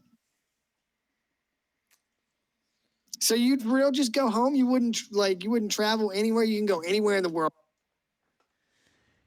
I'd probably travel until I'd get tired of it, and then I would really want to go home. I don't know. I'd like to go back to Europe, but not the safest place right now. I think it just depends on what part, and also, if you had the chance to go and just chill, instead of going from place to place. A lot of what I did on my trip to Europe was, instead of running around and doing a whole bunch of tours, like I just selectively did a few things that I wanted to do. And the rest of the time I just relaxed. And it was it was so awesome. It was like, vacation, you're supposed to relax and chill out. And I feel like if you have money like that, you can come home whenever you want. Now I wouldn't want to go to many countries in Eastern Europe right now, given everything that's going on right now. But yeah, I think New Zealand's a solid choice. Europe is awesome. But yeah, you had that money, you could live like a king in Thailand. You could probably live in a palace if you wanted. Although they do have like cobras and shit over there, so that's upsetting.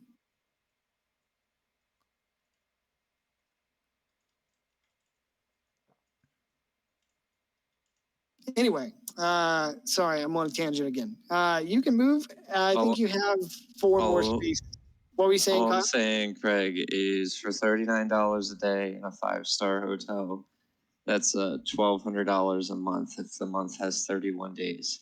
So you could literally live in a 5-star hotel for rent.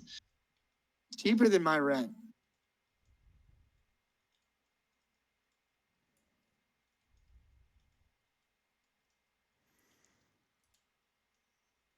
I did just get remote worker status. So did you just move 3? I moved 4. You moved 4? All right. Well, Yep. we'll camp there for the evening. Kyle, do you have to go soon? Like in an hour. That's wonderful. Roll a D100. I don't like this game. Yes, you do. You show up every week. No,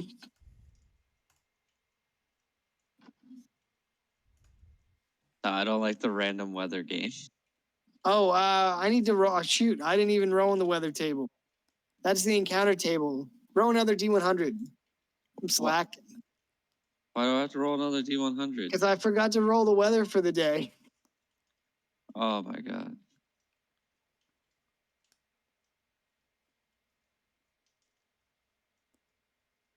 Light clouds today. I will say that this is the start of day 31 of this campaign. So you guys are headed well into the fall in this part of Telos.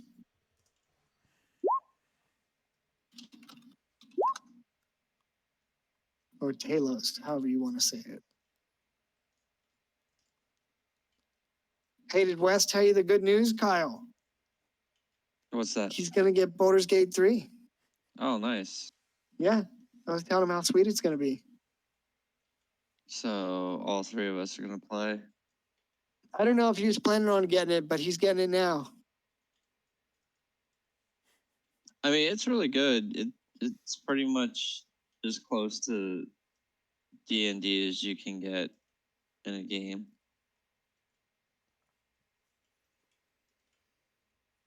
Did you hear the remaking Fable?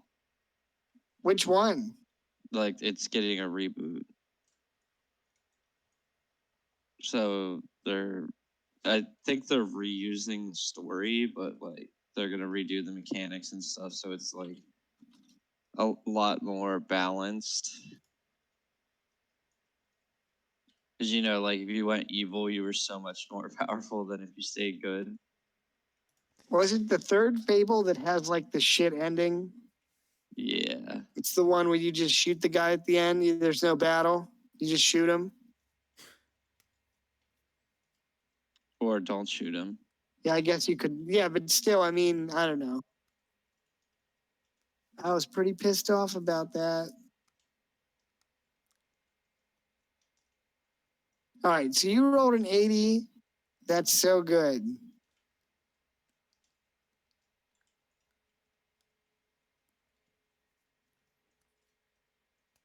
All right, you guys settle down for camp that night.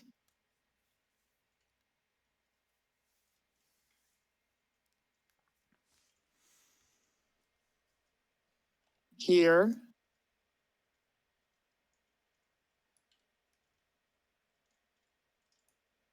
What is the watch order? I guess I'll go first, then Savic. Make sure you adjust your health. I did on the other token. Oh, well. Guess you'll have to do it again. This place is a prison You did.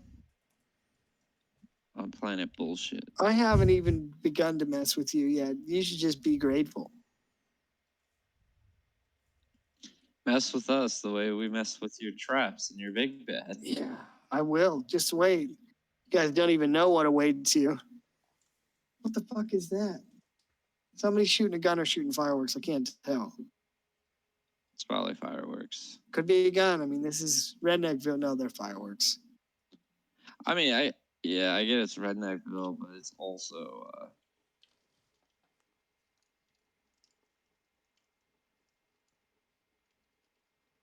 also, people are poor. They can't afford to just be firing off bullets. That is true. That shit's expensive.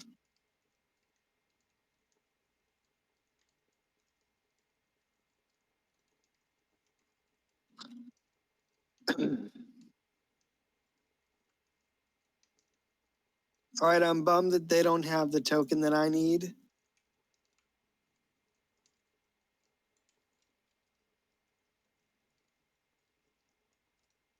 Why are they setting off fireworks on 7-Eleven? They're huge convenience store fans. Could be. Sorry, boys, I'm looking for the token. All right. Grace, you're on watch first. David goes to rest. In the distance, you can hear some noise coming from the north.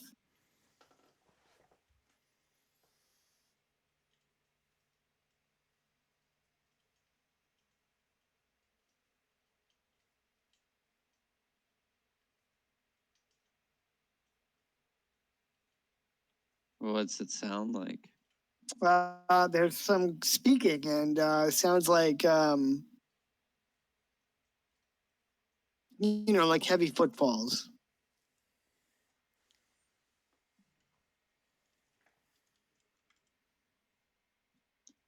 Does the speaking sound menacing? It sounds like conversation. Okay. I think I'll just wait it out unless it starts getting louder, and just let Savik know after he goes to take over the watch.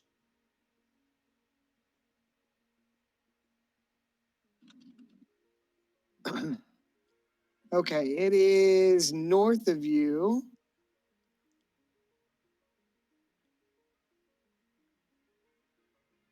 Sorry, I need a second. Jesus.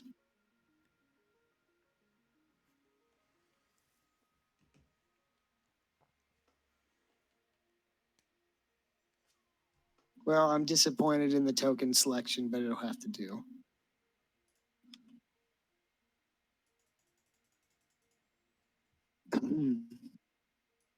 The sound is coming from the north, closer to the path that you were on earlier as you marched up the valley. Heavy footfalls and the sound of low conversation in a dialect that seems familiar to you. So I don't understand it, but it sounds like I should. Why don't you make a perception check to see if you understand the language? Or perhaps what they're speaking about. It seems as though it sounds like it's like an offshoot. What do you call that? It's a dialect, a different dialect of Dwarvish. No, I'm not explaining it correctly. It's Dwarvish with like some different inflection on it than you've heard. So like British English and American English. Yeah, kind of. I don't know what they mean by piddlywinks and wonkers, but fuck it.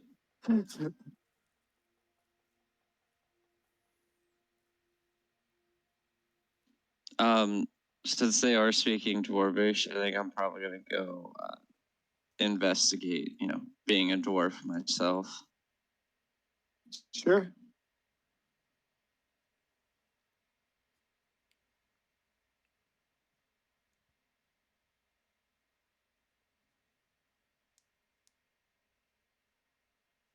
All right, so you creep closer to the road. So I'm going like up this way. Yes. I will reveal the map more in a sec.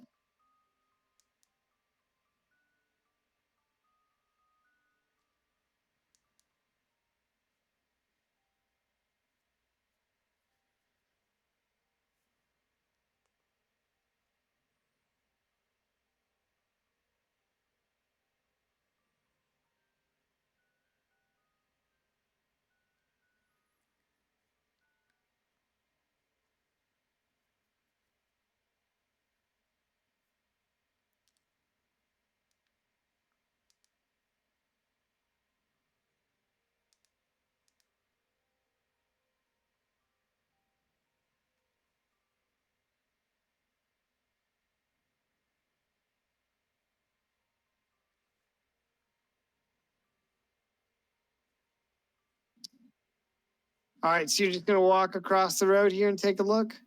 Yeah. How far can you see? I It's, mean, it's getting dark now, so you, I don't know. Yeah, I dwarves. was gonna think say have dark dwarves have dark vision, but I don't.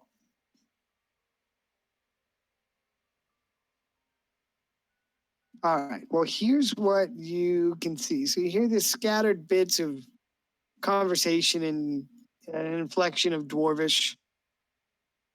And glancing to the north, you spy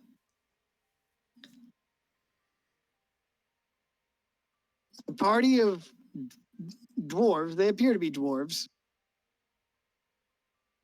But they have dark skin and white beards. They speak in a different sort of inflection than a hill or a mountain dwarf would. Let me see if I can get.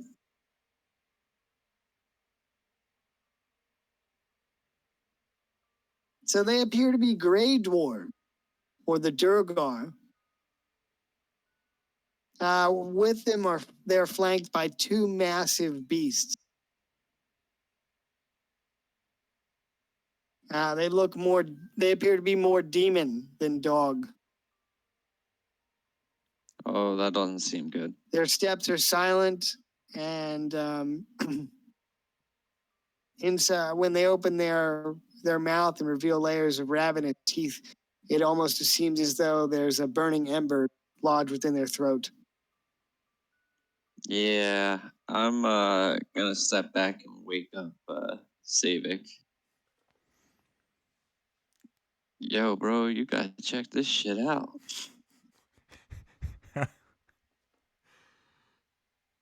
He's peeing on the table.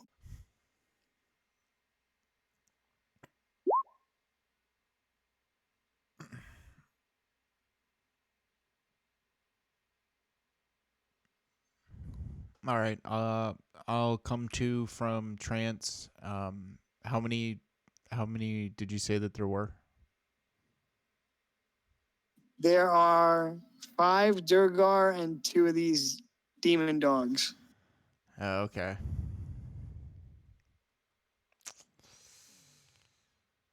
Hmm.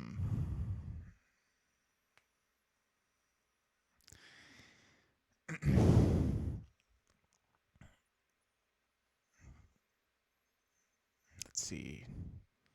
5 Durgar and 2 demon dogs. Do you want to just wait for them to pass and just let Yeah, them? Yeah, that's what I'm thinking too.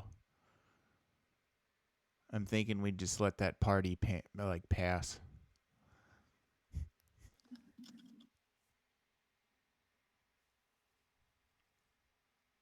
I'm gonna cover up our fire.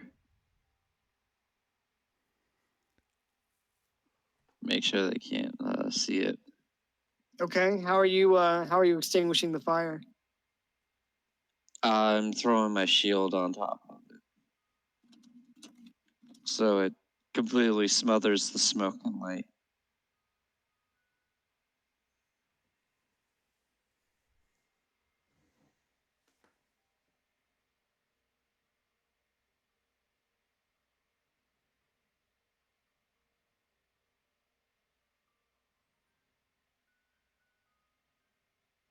Okay.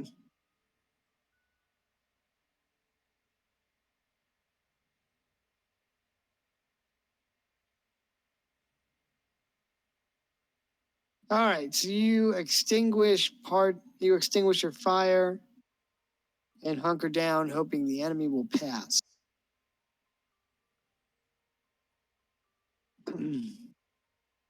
After a few moments of conversing in Dwarvish, they turn to the north and head deeper into the mountain. Well, they head off closer to the mountain and pass by your camp is unmolested, as are you. I'm surprised you guys didn't want to fight those guys. Well, I have a feeling Savic probably used the majority of his spell slots. And I'm not much of a not really great for offense, we'll say that much. Hey, if you guys want to fight the Durgar, you just let me know. Hey dude, you need a heal? Oh, that's too bad, because I'm a T-Rex now.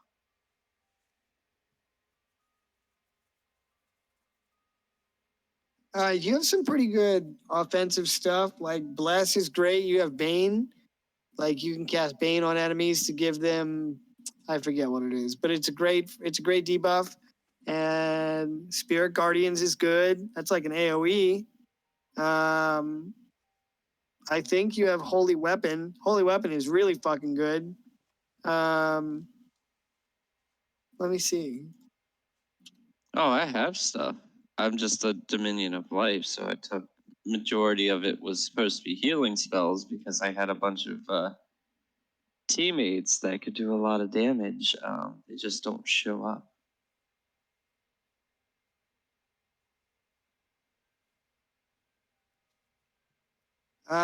Yeah, you get Divine Strike.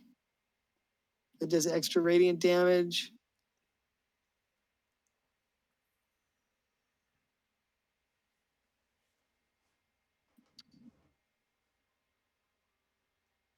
Check this out. This is always a website that I'm always perusing.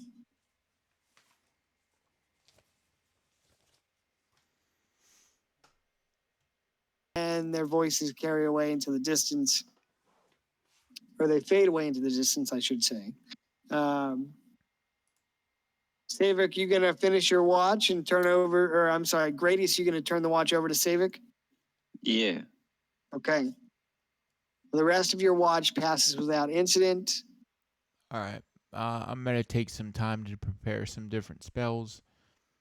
Okay. And I'll go ahead and cast Mage Armor.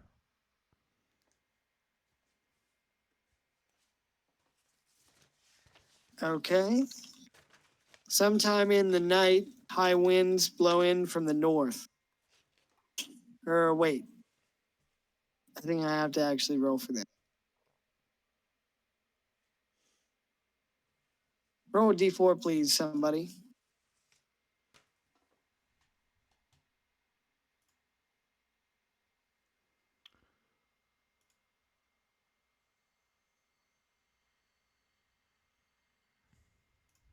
Four. All right, so they blow in from the west.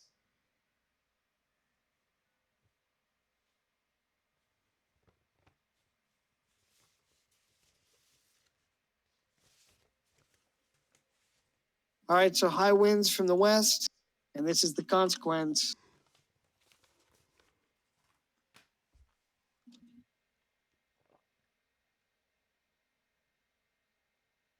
That doesn't affect anybody here as of yet. Okay. What did you say you were working on during your watch, Savik? I was just gonna prepare some different spells. Also wanted to take some time to check out that pocket watch. Okay.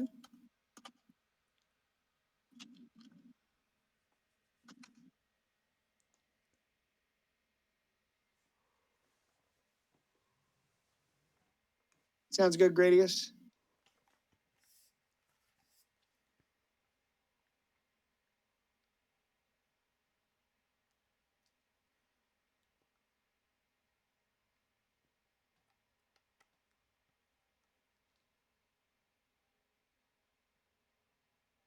I got to look back through my notes, buddy. Sorry, give me a sec. That's all right.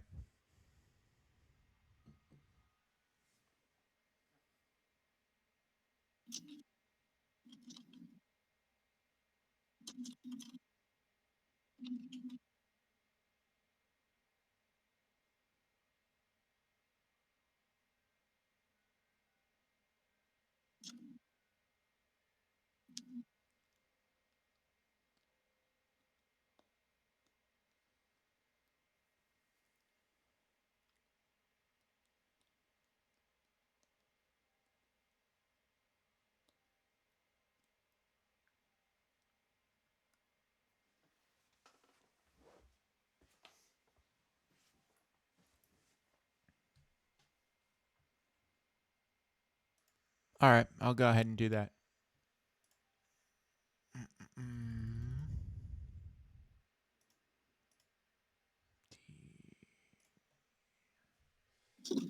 Seven.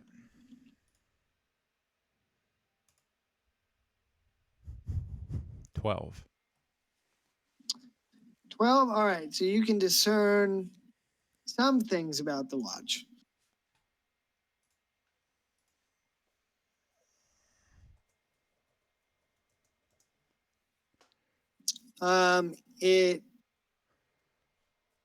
It's definitely magical in some way.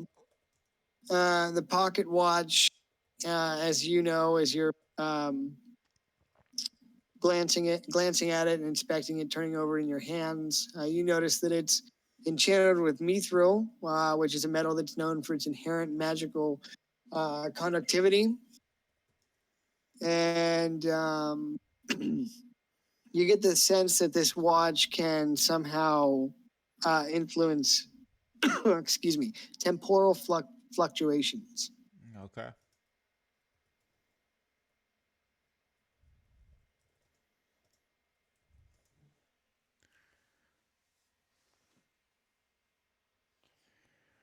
All right, if that's all that I gain from it now, I'll slip it back into my pocket or whatever, and I guess get ready for the get ready for the day. Okay. Some other things. Since you got the 12, I will say it definitely has some inherent magical properties. But I think you need to spend a little bit more time with it. Okay. Before you can truly understand what it's able to do. Okay. And just give me a second. Welcome back, Kyle.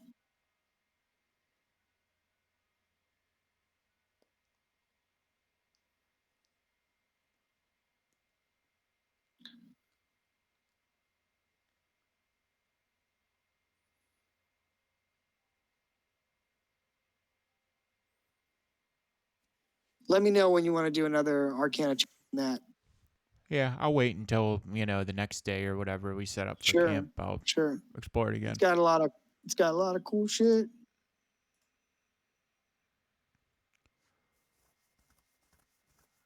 Okay. So let's get you guys back onto the map of the Northern Passage, the Ash Mountain.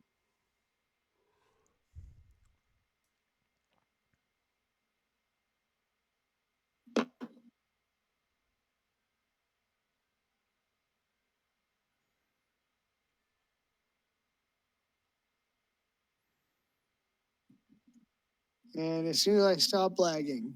Oh, Kyle, guess what? Guess what Savik had happened to him? He found a portal back to his time. Nope. I can't have that happen yet. No, I'm just kidding. Even better, that's I not hit the quite- lottery. Yeah, you hit the lottery. Hit the lottery. I sighted the black dragon. Wait, you killed the black dragon? No. I sighted him. There was a black dragon sighting, but yeah. no, I wasn't going to even attempt to kill him. I was going to try and have him kill some of the Sebastian's men, but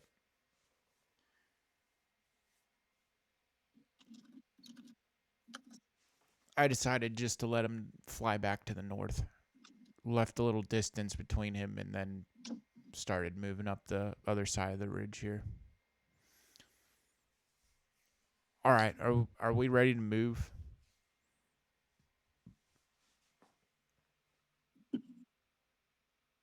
I'm ready if you guys are. All right, I'll go ahead and start summoning phantom steeds for everyone. And once that's done, we'll set off from camp.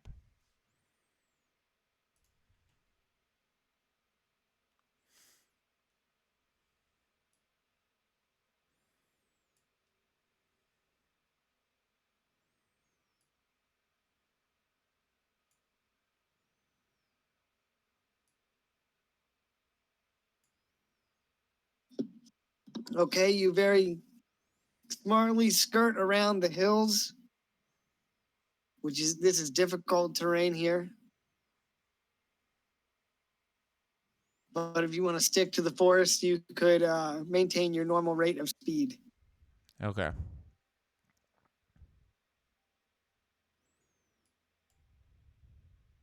But don't go chasing waterfalls.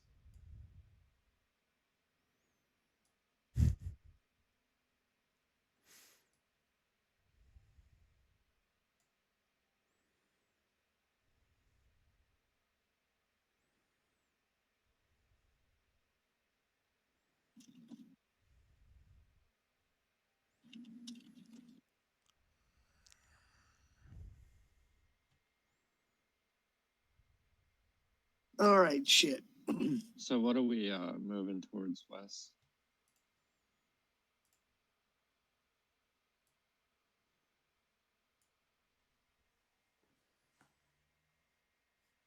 Well, I'll have you know. So about here, if I can ever stop lagging, about here. Sorry, I just noticed you moved that far. I was rubbing my eye.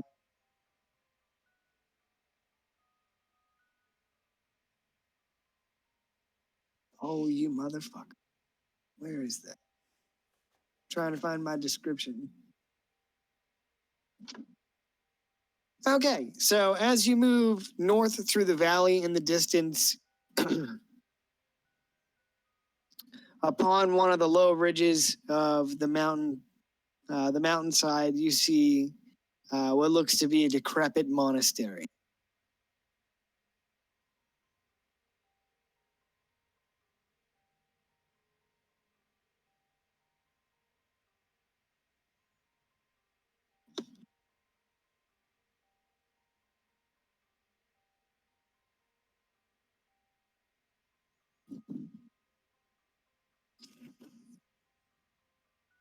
It looks it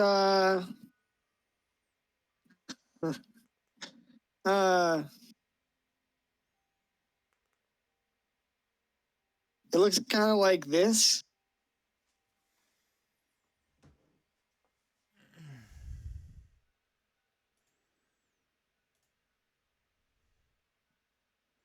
Scarlet Monastery. Yeah, it's a monastery with a scarlet red roof. Dude, Is there a bunch of fanatics in there? I will say, are you glancing up towards the heights to? I gotta make a pit stop in the library. Okay. Are you trying to? Are you guys like looking at the monastery or anything, or are you glancing at it from a distance? I'll go ahead and approach it and see what it looks like a little bit closer. There is some activity outside of the monastery, as you would see flickers of torchlight and figures shrouded in dark cloaks carrying long rectangular crates into the building.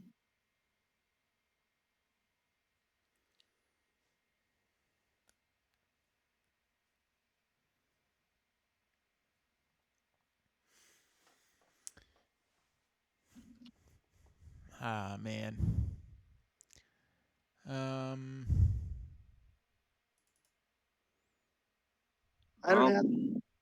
don't have this one uploaded into Roll20 just because it's just the exterior. But that's a pretty good depiction of how it would look. Man, that looks vaguely familiar. Yeah, I bet it does look vaguely familiar.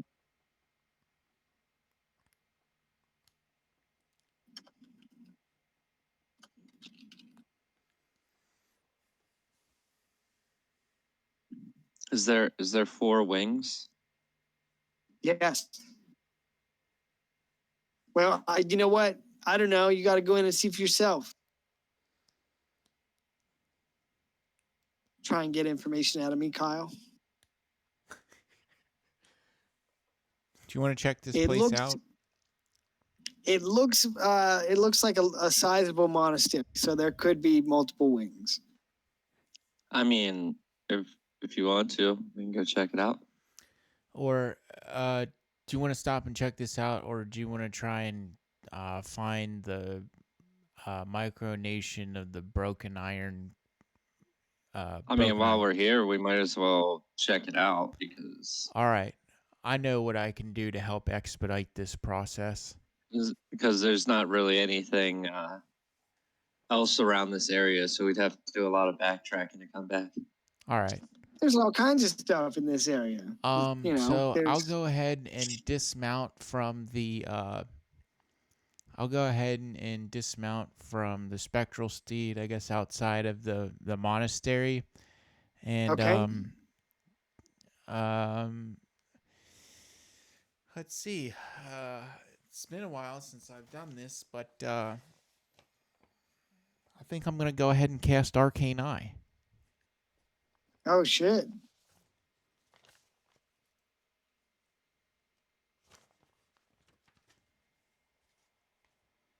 Okay, well, give me a second here. I might as well upload the exterior map.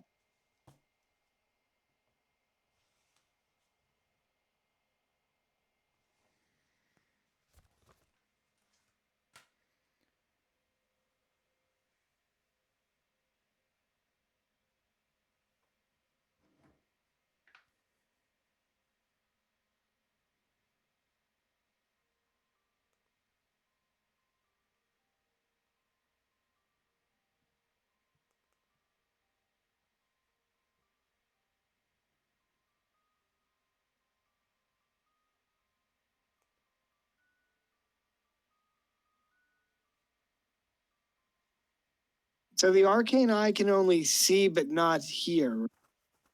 Yes, that is correct. Okay.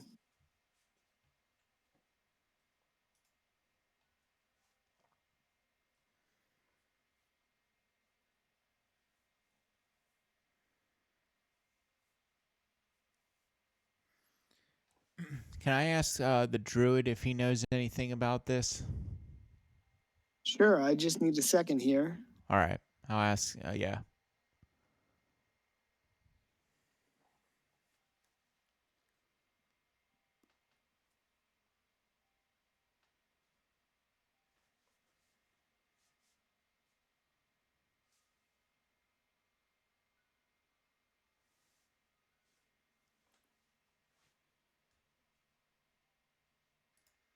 Yeah, I wanted to ask the druid if he knew anything about this particular monastery, if he has any, what does he think of this?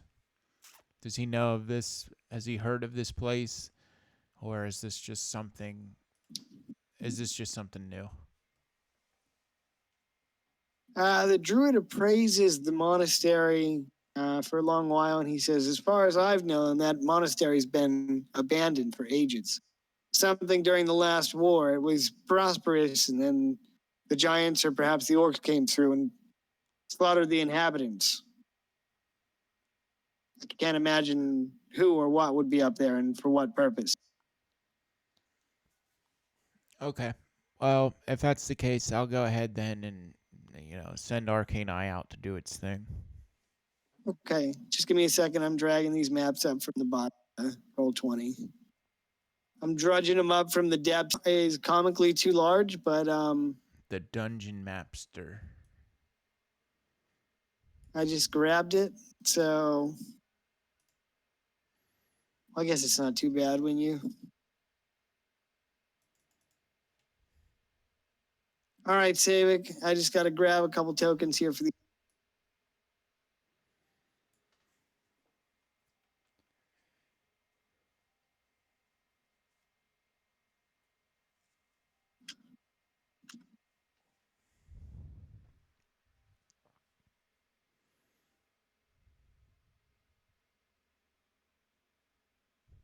Oh.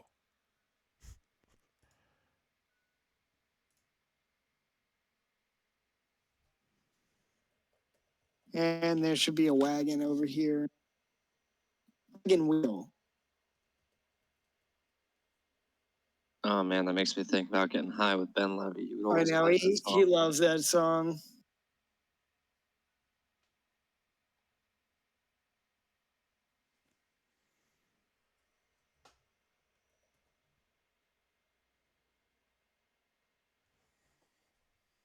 Oh, shit. No wonder.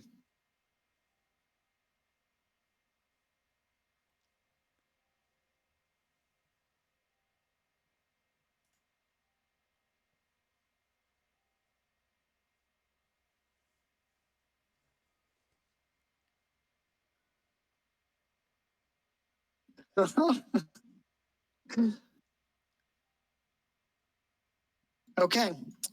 So you perform the ritual to cast Arcane Eye.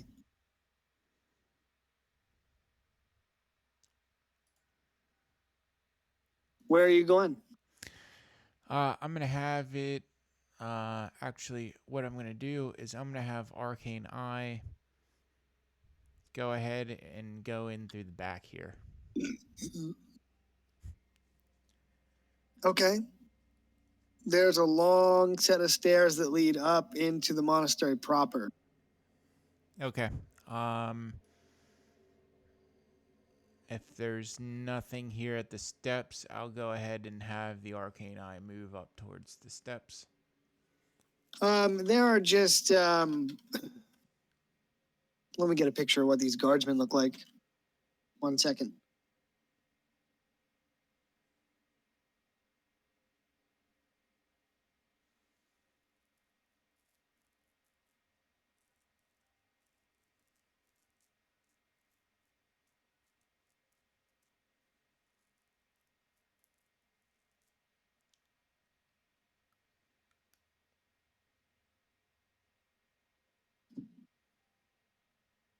Sorry, Hero Forge took a little bit longer than anticipated.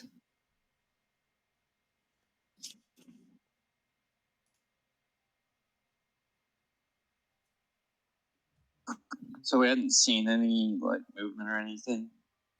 There is movement in and out front of. Hold on.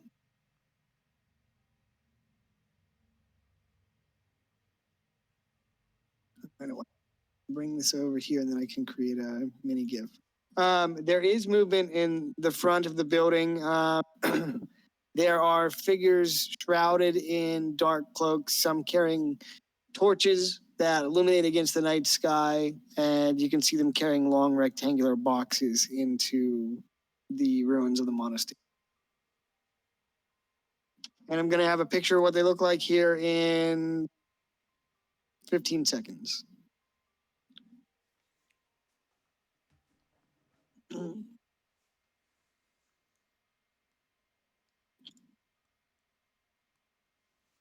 So this is what your Arcane Eye would see.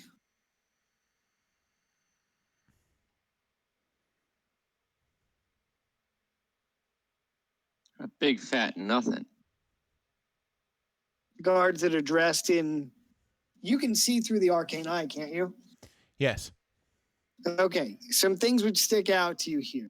The facial structure underneath the barbute helms that they wear strikes you as similar to your own people, as well as getting a glimpse of some of the arms and armor that they carry and wear strike you as distinctly elvish. I was gonna look at I was gonna ask if perhaps maybe it looked like something that would be similar to the Voldemort coin that I ended up picking up at the beginning of the campaign. Sure. Yes, I would say so. Yes, it strikes. There's a striking resemblance to the face on the coin, the Okay. Voldemort coins. So, going into the building, the interior of the monastery, there's a long staircase that leads up into the main cloister.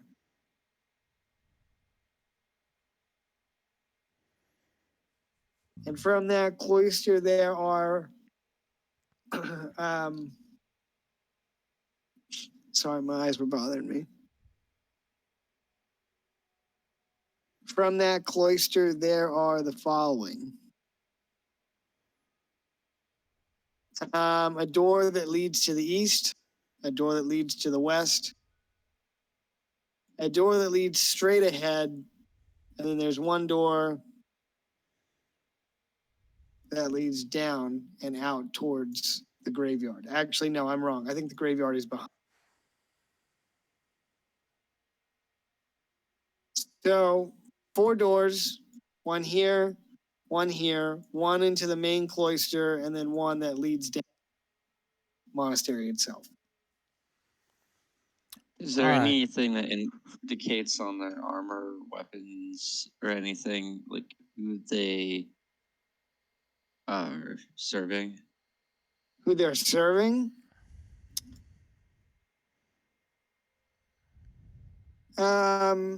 Yeah. Give me a second.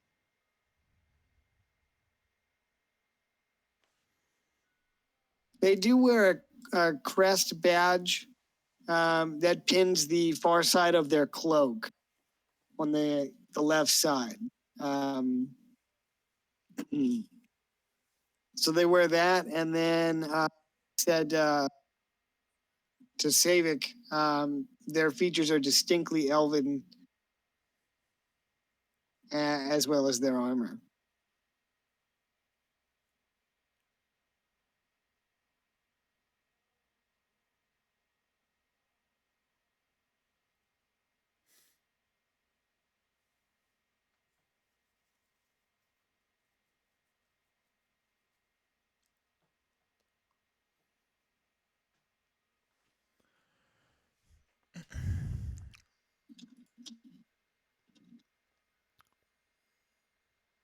I'm gonna go ahead and have Arcane Eye move further up into the monastery. And maybe start scouting out the path to the left first. Path to the left? Yep. All right, give me a second.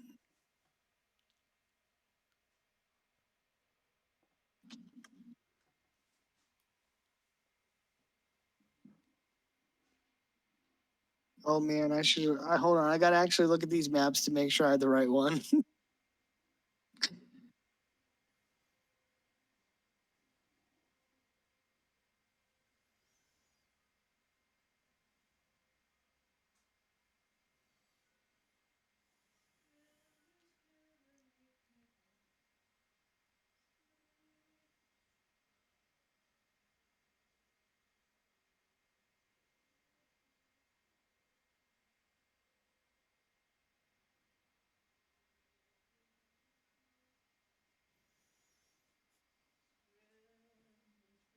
All right. So to take the path to the left would take you to the library.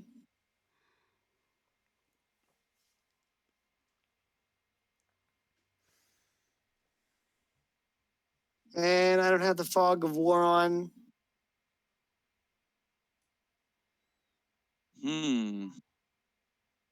Yeah, this is exactly what you think it is. I don't know what you're talking about. Yeah. I've never seen this before in my life. Yeah, I bet. I like the anti-copyright freedom by putting in this little walkway here, so that way they can't get in trouble. Oh, this guy? Yeah, this hidden passageway. Yeah, you gotta have a little variation to protect you from being copyrighted. Because, you know, Blizzard, they're a small indie company, so they won't want you to, you know, to steal from them, or they won't survive. I heard that. All right, Arcane Eye, are you gonna go through here?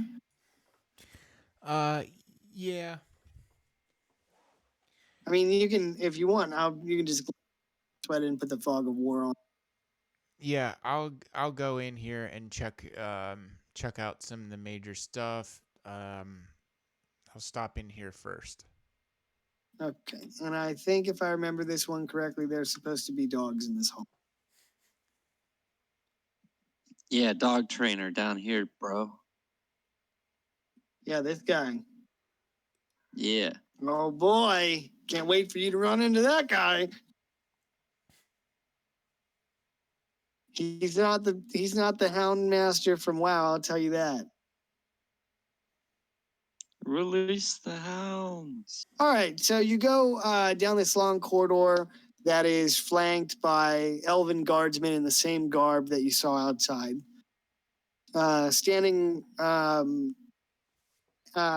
at their feet dutifully are a set of hounds that accompany them. Exiting that hallway, you come into a courtyard, grassy courtyard in the middle. And although you cannot hear, you can see a horrific sight unfolding before you. Someone must have been either alive within this monastery or was brought as a prisoner and is being fed to the dogs in the courtyard. Oh, that's nice. Yeah, they're pretty much ripping and tearing at his flesh. That's like some Ramsay Bolton bullshit. It is. The last good antagonist in Game of Thrones. Hey, can I interest you in some sausage? Some dick sausage. Oh, you think this is yours? No. I'm not that fucked up. I like how they kind of gave it a phallic shape. Well, I don't like that. It's a, you know.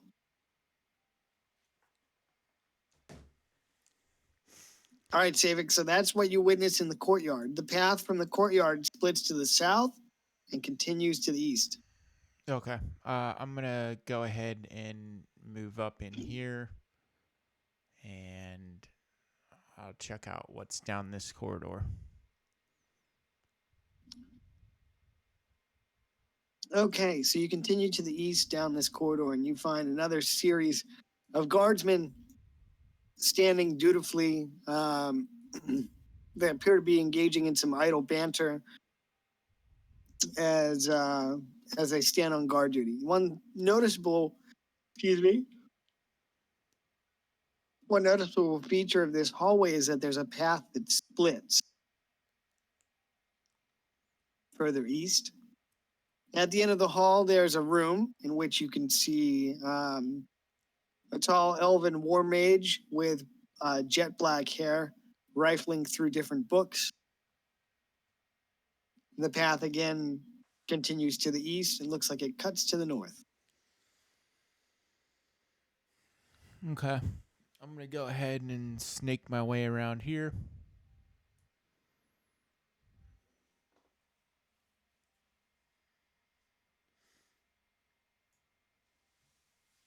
Moving east, you move into what appears to be a small chapel of sorts. The first thing that you immediately notice is that standing in front of this small altar, reading from what appears to be an old holy book of sorts, is a Loxodon cleric, heavily armored, rifling through a tome. In the midsection of the hall, his priests are working dutifully, rifling through books and passageways, while two guards sit at a table here eating ration. Further back the hall, there's more guards, and the path continues to the east.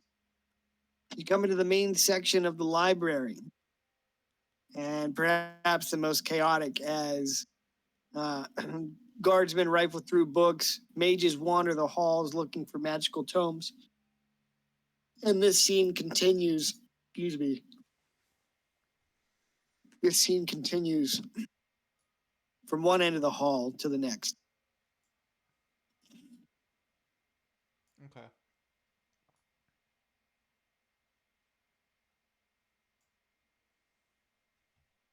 Okay, so coming through that main section of the library brings you to another hall that juts east and then to the south. Directly ahead, there's a door of some sort. So it looks like it guards a small room. In the back of the room behind you, there's another elven mage and a guardsman, again rifling through books and tomes in search of something. Further down the hall, two guardsmen sit idly at a long trestle-style table, conversing, and they appear to be drinking wine of some sort. Further down the hall, the passage narrows to another inner cloister. There are two guardsmen at this end of the hall, as well as one rifling through an old holy altar. The back room here is appears to have been rifled through. It's in complete disarray. Benches are upturned or broken. Books and tomes, old brittle scrolls lie discarded in heaps upon the floor, and statues have been torn down and broken. This path leads to the south in what appears to be the final room of the chamber, of the library, I should say. All right, I'll go see what's happening in the final room of the library, and then kind of see what's going on there, and then go back through the dungeon. Okay, give me 1 sec. Show you what this dude looks like.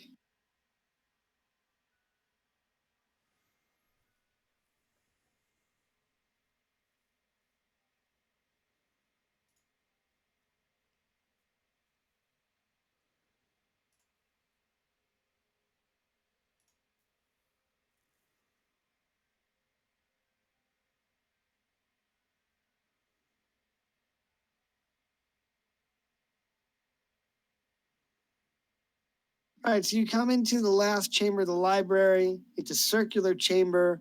It is lined with bookshelves filled with tomes and scrolls, the contents of which are yet to be discovered.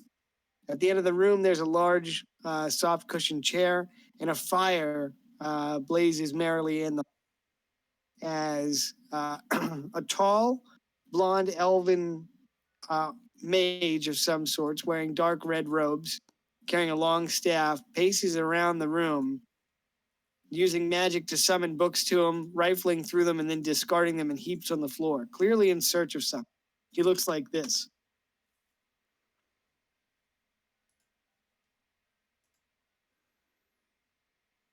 Long flowing red robes. He's got his hood pulled over his head, and he carries a gemstone staff.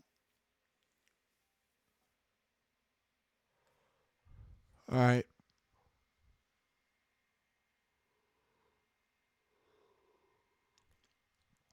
I will go ahead and have Arcane Eye go back through the dungeon, and I'll have it. I guess I'll start having it go through a different wing of the monastery. Okay.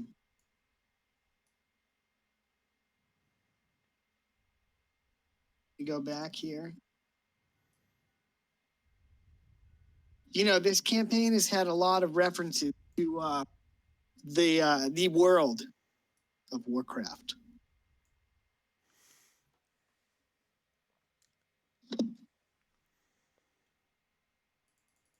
Really, no one's impressed. Wow.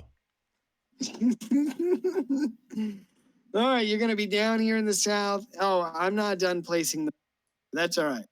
There's gonna be more encounters in here. I'm just not done with getting them all set up here. My bad.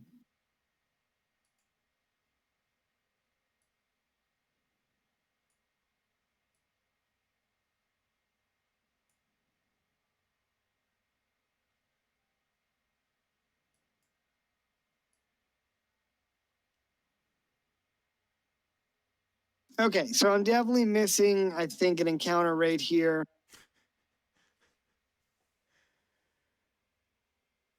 But yeah, it looks like the rest of it is pretty set up. This is pretty insane. Right? It's good, right? It's Scarlet Monastery. It's not. Yeah. I'm sorry. It's not Scarlet Monastery. It's the Red The Roof Armory. Monastery. Yeah, it's Red Roof Monastery. Sun Fury Monastery. Yeah. Sun Fury Elves Monastery. It's like Hey, you know, Gradius, if you guys clear this monastery, that's another church you could have for the Raven Queen.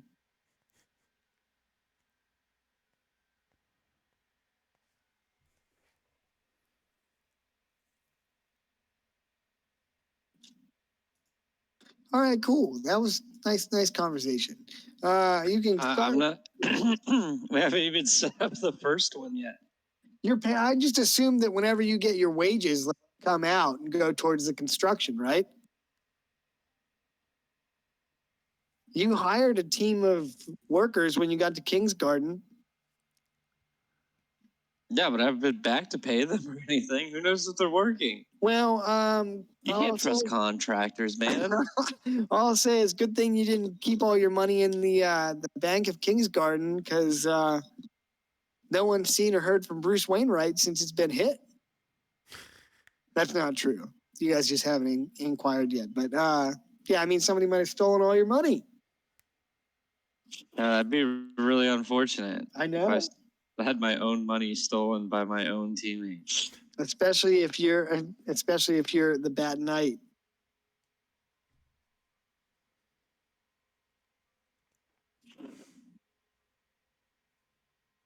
Okay, so you can start moving whenever you would like. Well, for the sake of expediting this, for the sake of expediting this, Sure. Are there just a couple of things on this map that I should be aware of? Yes. Yeah, I'll just do that So, rather than have to go and So spend one thing, this 20 guy's just a placeholder till I get the token in here. I wasn't Okay. sure if you guys were gonna make it here tonight or not, but there is a there's a tall elf practicing archery in this courtyard, and it would seem as though it would be difficult to pass through this courtyard unnoticed. As Unless you you're progress Galandan. further, yeah, unless you're Galandan. As you progress further into the armory, you come to actual areas of storage. Ignore these cannons. If anything, they would be ballista. But, just for the sake of our continuity, ignore those black powder cannons. There are guards and patrolmen walking the halls here, stocking up on weapons and provisions. The stairs lead to the east and then to the north and cut back to the west here, where there's a large pursuit of guards seated at these tables. And in the back room here, several ballista are set up in the hall, which would mean to traverse through, and there's supposed to be a ballista here. To traverse through the back part of the hall, you would have to come under this withering ballista fire. The path cuts to the north and then the east, leading to the final cloister, where the stairs descend down into 2 rows. There's a heavily armored elven warrior, armored head to toe. I got a picture of him too. Standing in the center of this cloister, speaking to the 2 figures at the top of the dais here. One wearing robes and the other wearing heavy armor. And let me just grab this guy's picture real quick.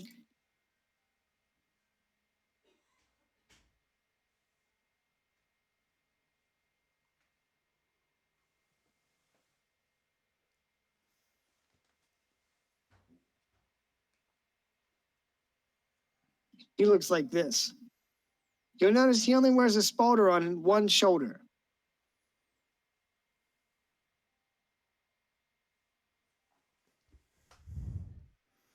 Okay. So those are the highlights. Okay. That guy looks pretty interesting. You like that? I feel like he's got a pretty sweet one-handed weapon there I could borrow. Yeah. These guys have a lot of sweet shit. All right, so let's go back. There are 2 doors, one to the north and a set of stairs that lead south to the back of the monastery. And I will say, let me just say, I don't have the cathedral map done yet, because the guy that makes these maps doesn't have the cathedral map. I have it almost done, but it's not ready to go. Oh my god. So not only are you stealing ideas, you just can't even complete the ones you're doing yourself. Dude, first of all, I'm just taking advantage of a good situation, which is the massive amounts of battle maps on Reddit.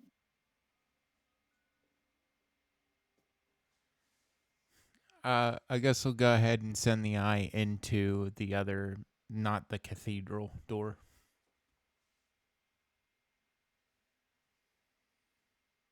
Okay. Here, I can show you what the map looks like. I just don't have it. It's just not done yet. I just need to add.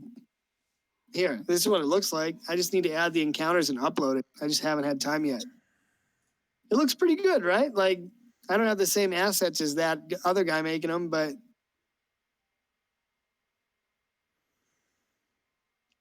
I mean, you should make one change to it, then upload it. what change?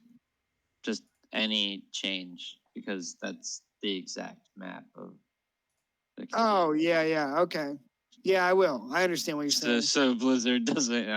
It looks good though, right? Yeah, they're not like, oh, hey, buddy. It's Yeah, I will. Shame if we Yeah. would take every penny you have for You're- copyright infringement. You're right. Yeah, I'll make a change to it. Just the smallest change. Graveyard. Where'd you get the idea for this? Well, I can tell you where I didn't. It wasn't for the 8 years of my childhood that I spent playing the game. I sure as shit never played Warcraft, and definitely don't look up my name in your pay history. Okay. So you descend down the steps and through the back of the monastery.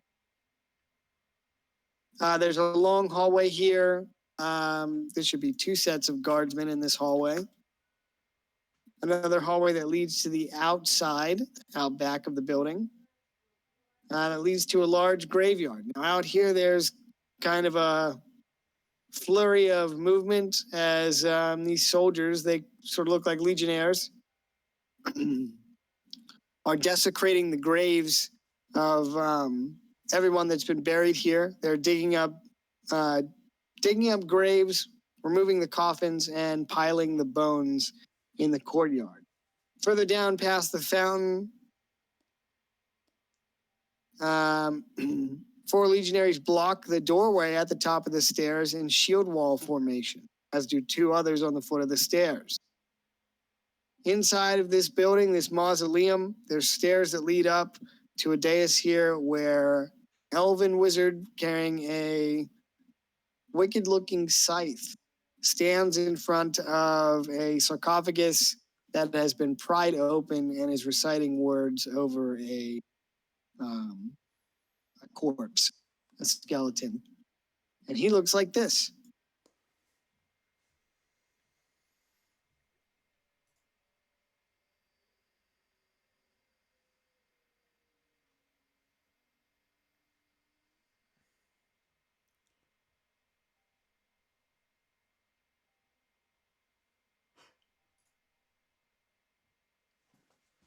Wow, he smiles just like Alandan. He does. Maybe that's his brother, his long-lost brother. Well, what's that? You say Galandan doesn't have a brother? Yeah, well, King Valis didn't have a grandma. All right, I guess. I mean, that's It's literally only- genetically impossible. Well, yeah, but his grandma wasn't going on adventures with him. I mean, I guess now she is, but I never thought that would happen.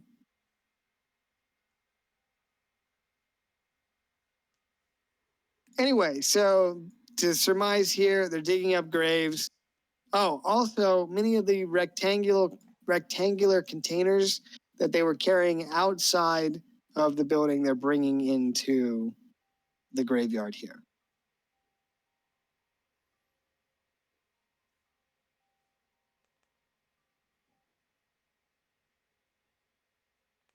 So that may be noteworthy. Okay. Let me add some of these crates.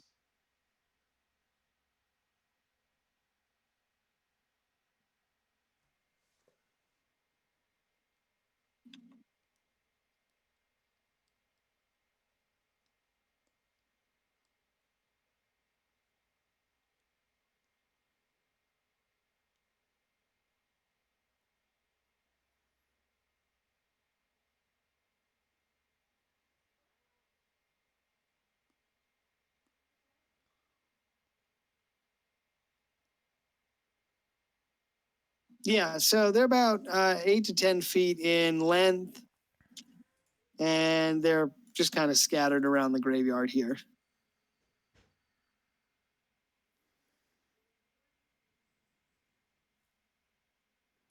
Questions?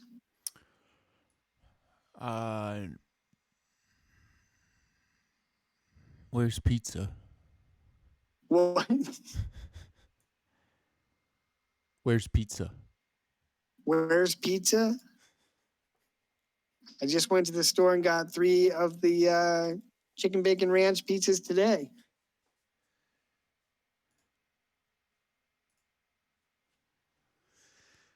No, I don't have any questions.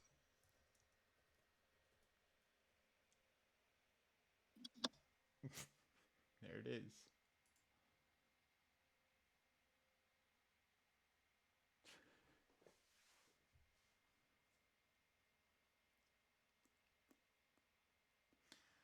I'm gonna have the arcane eye move back through the graveyard and start making its way back out from the monastery.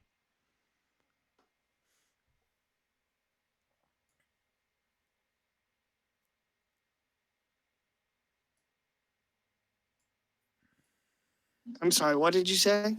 I said I'm gonna have arcane eye start making its way back through the graveyard and out of the monastery, back towards where we're scouting from. Okay. Well, I put a picture of the cathedral map in the chat. I just need to add it and add encounter. Also make one change to it. So. Okay. But yeah, that's what it looks like. And given that we've all played Scarlet Monastery, you can kind of infer what the encounters might be. Right. Might just be adapted for 5th edition. Dude, honest to God, though, they have a Scarlet Monastery adventure on GM Binder that converts the whole thing to 5th edition, which is awesome. And it's totally free. Wow. So. Wow. Wow. That's wow.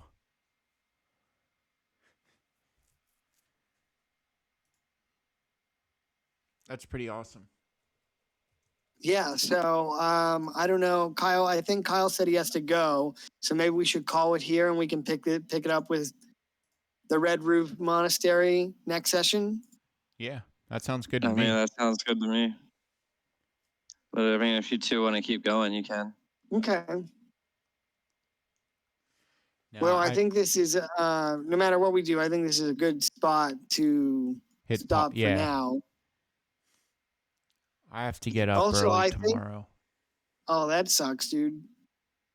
Other than the assassination of the Timorian diplomats and the threat of war by the Chancellor, well, there was that encounter with the legionaries on the road, but this would be your first real way to test your mettle against these guys. Yep. Yeah, and it's a dungeon that has 4 wings, so it's going to be pretty sweet, and that gives me until next week to get the rest of it fleshed out and ready to go. So it should be pretty neat. Yeah, dude, I'm pretty excited to run Dungeon Wings. Yeah, I was stoked when you guys were like, "Holy shit, Scarlet Monastery!" Like.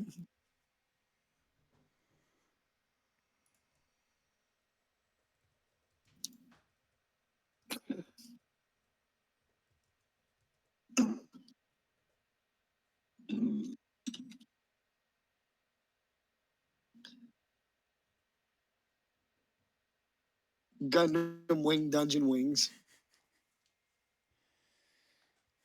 Yep. So who knows if that guy? Yeah, I think so too. If that guy gets like the cathedral map out, I might just grab his and use it because it only took me like 30 minutes to put that thing together. But if not, we'll use mine. It'll just stylistically look a little different. And yeah, I'm stoked. It's going to be awesome. It's going to be an awesome time. So,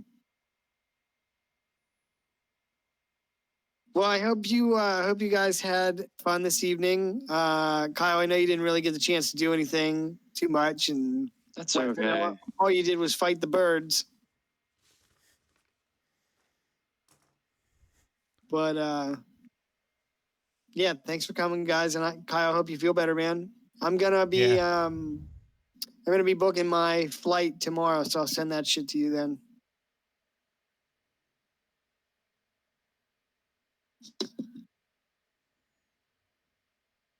All right. Catch you later, guys. All right, man. See you, Kyle. Hope you feel better. Thanks. Yeah, I feel better.